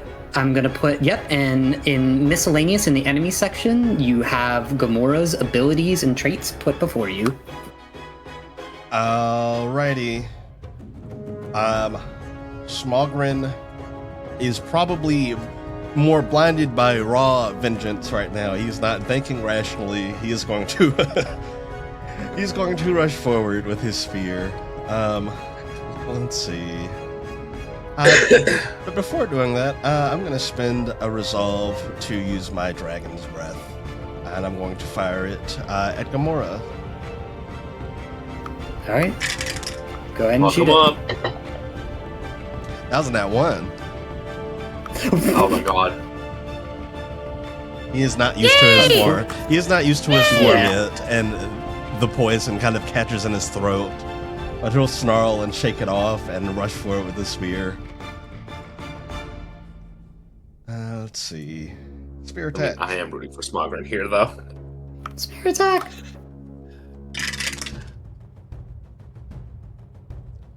Wow, this dice is not rolling well. Hold on. Not the Smogren dice. Are you using a dice tray, or do you have like a plastic like I have a dice tray. dice bin or whatever? Well, it's A like dice tray, it's a okay. dice tower. Ah, dice tower. That's what I was asking. Yeah, I have a velvet for rolling a tray. What I And will do, since I didn't make that, I'm going to use Fate to see if I did. I rolled a 5. I need to get a 3 or a 4. That's a 3. That's good enough for me. Meets it, beats it. All right. Meets it, I does beats feel it. like- Roll that damage. I feel like the reason why like my rolls suck is because like the velvet doesn't really let the dice roll well True. because of the friction. So I should Could see probably that. switch that. That is going to be 3 pierce damage. Okay. Okay, that's 2 resolve spent. I am going to, lastly, Smogren's going to awaken to his magic, and he's going to cast Bless on himself. Ooh. Okay. Rest. So he is #blessed. Blessed by vengeance. Yeah. That, I believe, is going to end his turn. As you end your turn, Gamora will look forward to you. After taking that spear stab like it was nothing, they get toe-to-toe with you. Originally, you were both at equal height to fight each other. Now you're almost like at the bottom of his chest and gut as he speaks up again and says, "Don't." Don't. You have a chance to surrender. It's still not too late. I won't kill you or Gorthrax or anyone else. Please. You have a chance. And they sacrifice their turn once again. No, I smack him slowly. Smogren is... Smack that bitch! Smogren is once again gonna try what he can. He's first going to imbue his spear. He's going to imbue it with stink. He'll exhale some of his poison breath onto the head of his spear before trying to thrust it into Gamora's chest. Alright, go ahead and roll. That's a hit. Alrighty. God, this dice is rolling like it's rolling so bad. It rolled just enough to hit. Okay. He is in his new form. It checks out. Yeah. All right. I will invoke the stink. So let me do that. Cast check. Or wait, no, I don't need to do that since I hit. So he just takes the stink. Gamora's poisoned. Gotcha. And as you strike to attempt to poison him, possibly the because poison. of your form, or possibly because it's new magic, the poison for some reason isn't working right now. You notice that where pustules are growing on his body, your draconic breath was able to damage him and poison him before, but for some reason, it's not working right now. Smogren is going to also spend a fate die to smite. Alright, go ahead and smite it. Smite that bitch. Alright. Wait, we can smite people out of nowhere? Smogren can. He is That's a Templar. thing. Oh, okay, never mind. Let's see. So I roll my fate dies with favor because I took Fortune's favor as a perk. If I roll the same number on both, I get to add them together. I did not. But that is an additional 3, and my mastery level gets added to that, so that's 5. 5 holy damage. 5, okay. Wait. Okay, DM question. When we were rolling our d20s, were we supposed to add our mastery level to it? No. No, that's you're rolling correctly. Okay. We're not special. You do Well, we're special notice, in many other ways. No, I do get to add my notice, mastery level Smogren, to my fate die rolls as a Templar. when you strike with utter conviction and vengeance, it forms into a smite, forming for the first time what was used to damage you even holy damage. And Gamora's skin and fur and flesh audibly bubbles and burns from the smite damage. Who's mate? Smogren looks up at Gamora. Remember the verdigris horde never backs down. Shield does not fall. Boo, get off the mic. I'm such a hater. I'm actually going to conserve my last resolve point. Alright. Gamora is up now. He is going to... You know what? He's going to be basic. He's going to try to swing at you with his claws. Alrighty, I will rush check. Alright, give it a shot. Actually, I wonder if I should rush check or if I should shield check here. Let me see. Yeah, his Smoggen's rush is 13. He is not avoiding most things. Yeah, I'm gonna make a shield check instead. Alright, go ahead. Oh my Wow, God. another character with a low dex. Yes, I'm how original of me, I know. I did succeed. Couldn't be me. Nice. Couldn't be me. However, he Smogren- is going to swing a second time. Okie doke. Yeah, Smogren's gonna reduce the damage he would take using his gauntlet to block. Alright. I think you still have to make a shield to rush check. So he would roll the damage for his first attack, and I'd reduce it. Okay. Alright, so the first attack does 4, count them, 4 slashing damage. Okay, so I would reduce it by 2.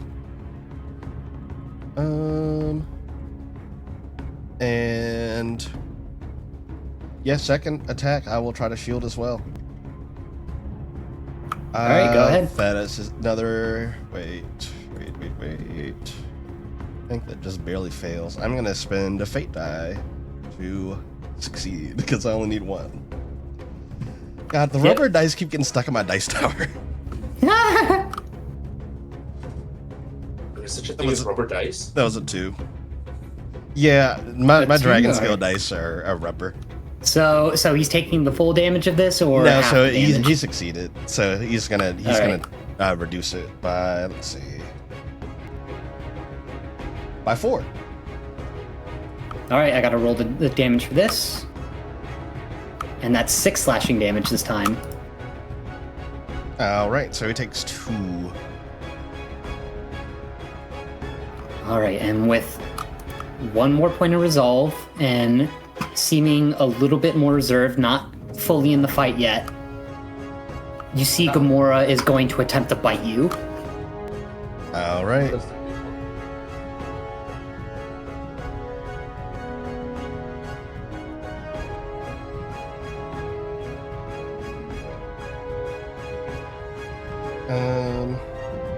Let's see. Nah, that's a failure. I'm taking that damage. All right. You will take 5 piercing damage, and as you take this damage, somehow, like 2 beasts fighting each other, the wolf is able to get its jaws on your neck and try to swing you around as it grapples you. Ow. Okay. How dare you? And how much And damage that'll was it? be his turn. 5 piercing damage. Okay. It's missing 3 hit points so far. Not doing too bad. Get him, buddy! Get him, Gom! Okay, so I'm grappled. Let's see. The hand icon looks like it's petting Smogren. It's fucking Pet Pocket, but it's Pet Smogger and he bites the hand. Grappled. How do I end grappled? It's Smogren. Cumbered. Hashtag end grapple. Your attack checks and your rush checks are hindered. You can make a attempt to break body the check. grapple by. Yep. I will do so. I'll spend the resolve to try and break the grapple. What's my body? Body. 8. I got a 6. I'm gonna spend a fate die. I got Oh, him yeah. to burn. Yes, I do. Meets it, beats it. All right. You successfully managed to get his jaws off of you. Alright, so that was one resolve. I will...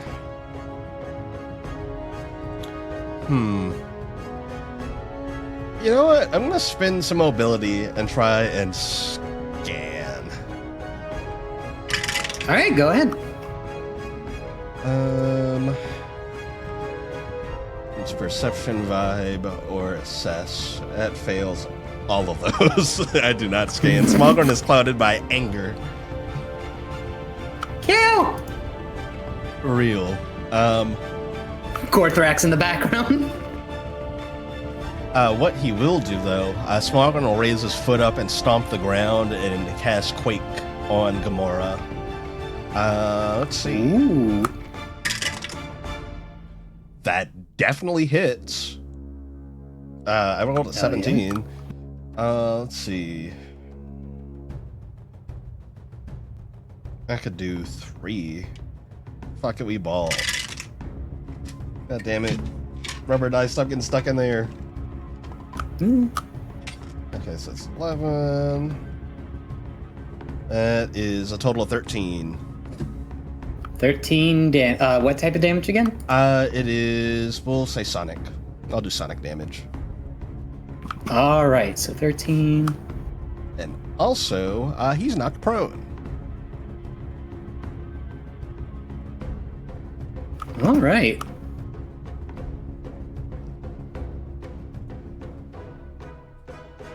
You are definitely damaging Gamora's main body, I will say that, as he is knocked prone.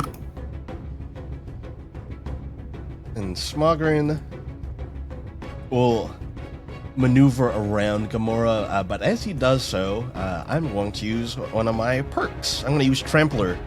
Smogren is going to stomp down on Gamora, making a counter. Ooh. I need an 8. I need to beat an 8. I got a 4, so I need to roll a 4 on this die. Oh wait, no, I have favor. He's prone. Yes, you do. That hits. Nice. Go ahead and roll that dabblage. Let's see. The spear.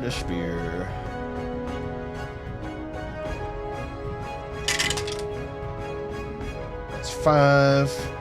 We're gonna smite him as well. All right.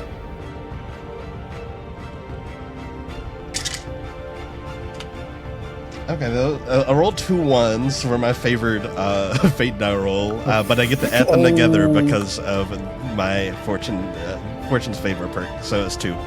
So 2 holy damage or wait, no, I get to add my mastery level 4 holy damage and 5 pierce.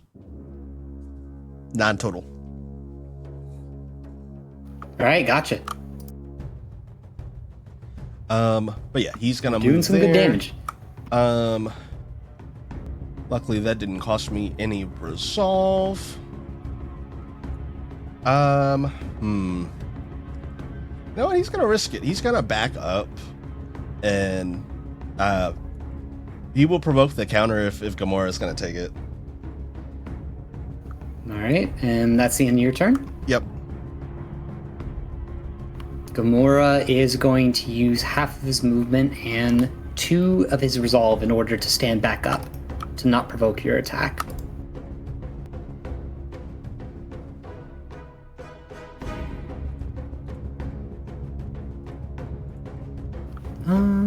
Hold on, let me calculate something.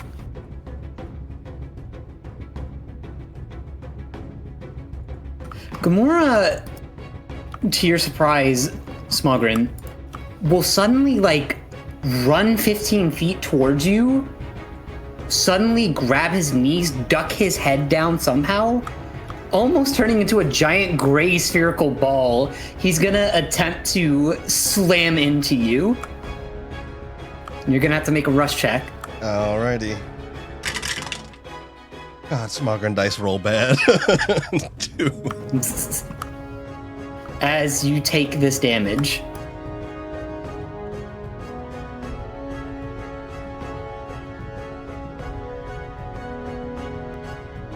you will take 6 blunt damage, be knocked back 10 feet, and be knocked prone. Damn. Okay. As this happens, Gamora is going to use the last of his movement to approach you and try to strike you with his claws. So he's going to use 1 attack, so go ahead and, if you have any defenses, go ahead and roll for that. I shall. And it is hindered since you are prone. Yep. Wow, 2 4s. Incredible. That hits. He hits. Your dice are worse And than you take my 10 session slashing 1 damage dice. because of that. 10. Yep. Ouch. I'm still hanging in there, barely. And he's going to use his last resolve to try and attack you one more time, raising his fist in the air. You hear treasure flying around as you're both striking each other.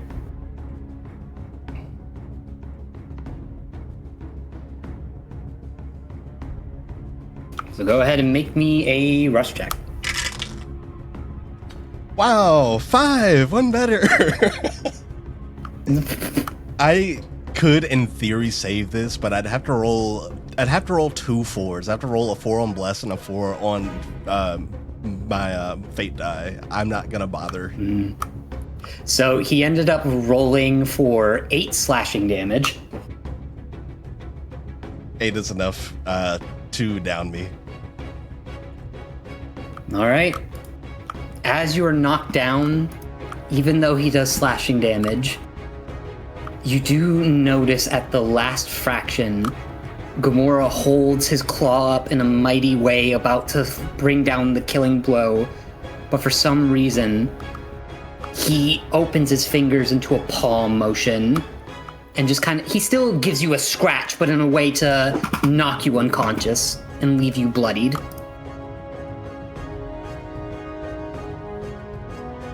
Oh. As you are left on the floor, Gamora is panting, bleeding profusely, with the pustules that were left and a few other pieces of damage. He holds onto his side and says, All you had to do was surrender.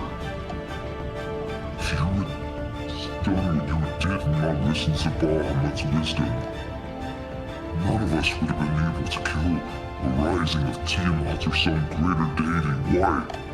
Why did you? Get off the stage. Smogrin, no. Let them apart. Get up. Don't let him do this to you. Smogrin. You are my loved one. You are my mate. Then get up. Kill him. Show your love. Show your devotion to me. Useless bastard. Fat sinking your stomach with the flesh of humans and the gold we collected. You useless. Gamora will suddenly look at the party and approach and say, Ivana? Halsin would speak up. It's too late. Lori and I did what we could. We'll have to cure our own poisons with Koba's help, but... Smogrin, Pepper in the freezer. We need to leave this place. Smogrin, as your vision is slowly fading in and out, you see Gamora personally pick up Ivana. Koba join his side. The other party members collecting themselves. They slowly begin to walk out and leave. And as you are blinking in and out of consciousness, you hear your Gorthrax scream profanities and insults and hurtful things you know he would never say at you, as he slowly falls unconscious to the effects of whatever Gamora had casted onto his paw, into his body, leaving a searing mark. You hear Belk and Erky looking at each other as they say, Erky, what do we do? Erky does not know, Belk. Do we? No, we do not kill Smogrin or Gorthrax. Never. No taking anything. No stealing anything. And no lying. Smogrin and Gorthrax do not like. We need to go now and find Rena. Lady. Okay, let's leave. The two will run out of the cave. You blink, and you feel like time is moving different. You hear one of your kobolds speak up, coming around the rubble and pointing and saying, There is Smogrin and Gorthrax. And two other voices speak up. One is familiar to you, as you hear the leader of Kozak's coven approach you with another witch. Will he be okay? And you see this gorgeous woman in a witch's hat, gently resting a hand on her breast, look towards the kobold.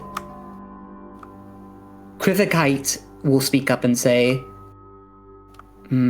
Darling, it seems they were hit with a spell that turned them mortal. There is nothing I can do about that. That is a curse that would take centuries to cure, and your Gorthrax... who knows what is wrong with that thing? One of the witches will speak up. Miss, what do we do? Like, do we just leave them like this? And Krivikite will speak up and say, We do what we agreed to. We stick to our neutrality, and we simply help the pollution grow.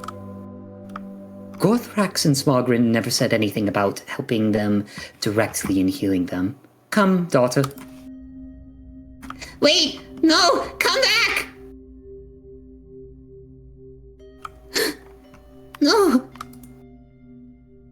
You blink as your vision turns black again, and the kobold is gone. It feels cold and empty. You feel like you're almost healing and waking up.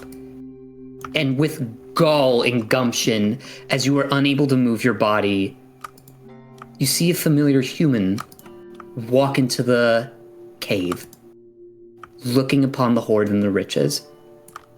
This asshole. They see Gorthrax unconscious and convulsing with foam in their mouth.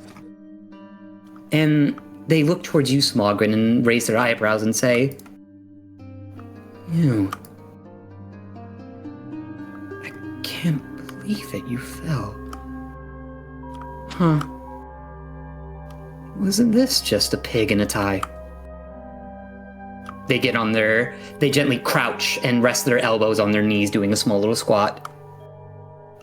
"Well, Mr. Smogren, I don't know if you can hear me or not, but for what it's worth, it seems like you put up a good fight. You killed one of the bears of Light and Silver.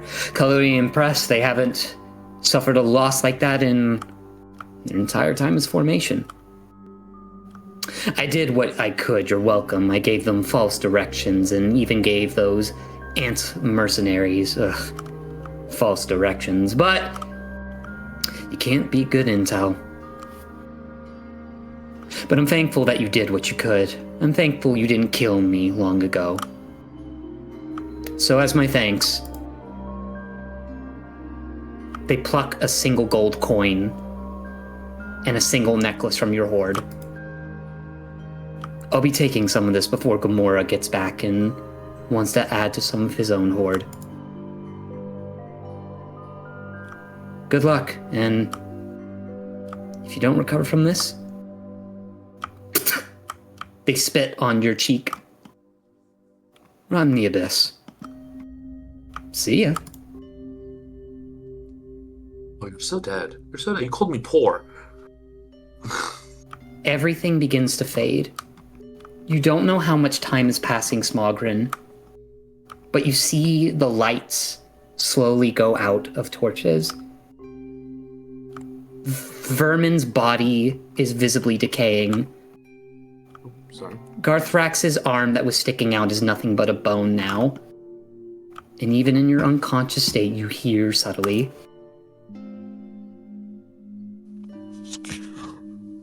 Slaughter, kill, and slaughter with your head.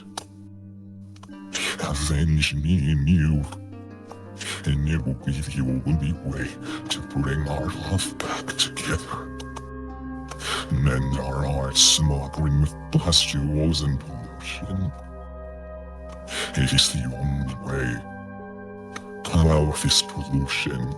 Have it kill every breathing piece of life in this world.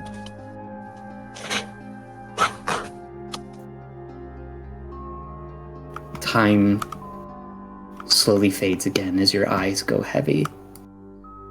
You have no choice but to rest, as that is where we will end session. Well, whoop-de-doo. Well, Chat, So much I difficult apologize. combat this session. I apologize, and chat, for absolutely taking nothing. it over an hour, but if you stayed here, thank you for staying here. We almost no, this is died. great. This is great. Raina and I almost died. What? I Yeah. almost died. No. Billy fucking Well- no diffed. I just want to say that. I don't know how much of a good idea it was, to, like I said, putting 2 paper-thin casters against 5 wolves he lived. ahead, at least. Well, You yeah. Well, yeah, because I fucking did a familiar and also a fucking zombie on my side. I am so excited for session 3 now because everyone is finally going to meet each We other. can get the party Yes. together. It's a good Yay! time. And it's going to go Bill- fucking so wild. To quote Bill Works from his the history of the entire world, I guess, but theming it for this campaign. Hey, where's the party? Back together. Bigger and there's more of them. But yeah, chat, thank you for being here for this session too. I hope you all enjoyed, players. I hope you all enjoyed being introduced to combat for the first time. God, Imagine how fun it'll be to fight as a party. I want session 3.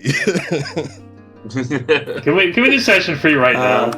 right now. Save those to last. I wish I had notes on session 3, but hold on, the best things come with time. So just give it another 2 weeks. I'm cooking, y'all. To those everywhere, good morning. What is good evening, anyone interacting with each other? Nah. God. I think Audra's gonna be kind of afraid of Billy. Just. You are right to think so. It's great because 2 players are going to be holding secrets against the party about people they know, and they could divulge that information if they want to. Oh. I'm just here. Smogren's out for blood. just so everyone's very aware. See, the weird part is that, like, the weirdest part about this whole campaign is that, like, yeah, with this all going on, what is our main thing? And of course, like, you know, Audra, boy, you will see. like, Audra, I kind of see is Audra is like lawful good. Like, she's definitely the mother of the whole team. I don't wanna. Just like Aster, I feel true neutral. And I don't know what Billy's deal is, honestly. And Marina definitely kind of leads. Take a wild guess. Lawful good. Well, yeah, but Marina's very definitely kind of lawful good. leaning. Marina's definitely leaning towards evil because she's just like she has her shit to do, and people are just pestering her all the time. So, and Smogren is like kind of visibly evil. Yeah. Oh, gee, I wonder why. Yeah, but like, okay, I'm just gonna say, if Smogren asks Rena for to get go, I'm probably not gonna say no. No. See, I don't want to have. It has to be a damn good reason. It has to be a damn good. I can't see. I'm not at the level to where I can put anybody down, but I'll put someone down for Gom.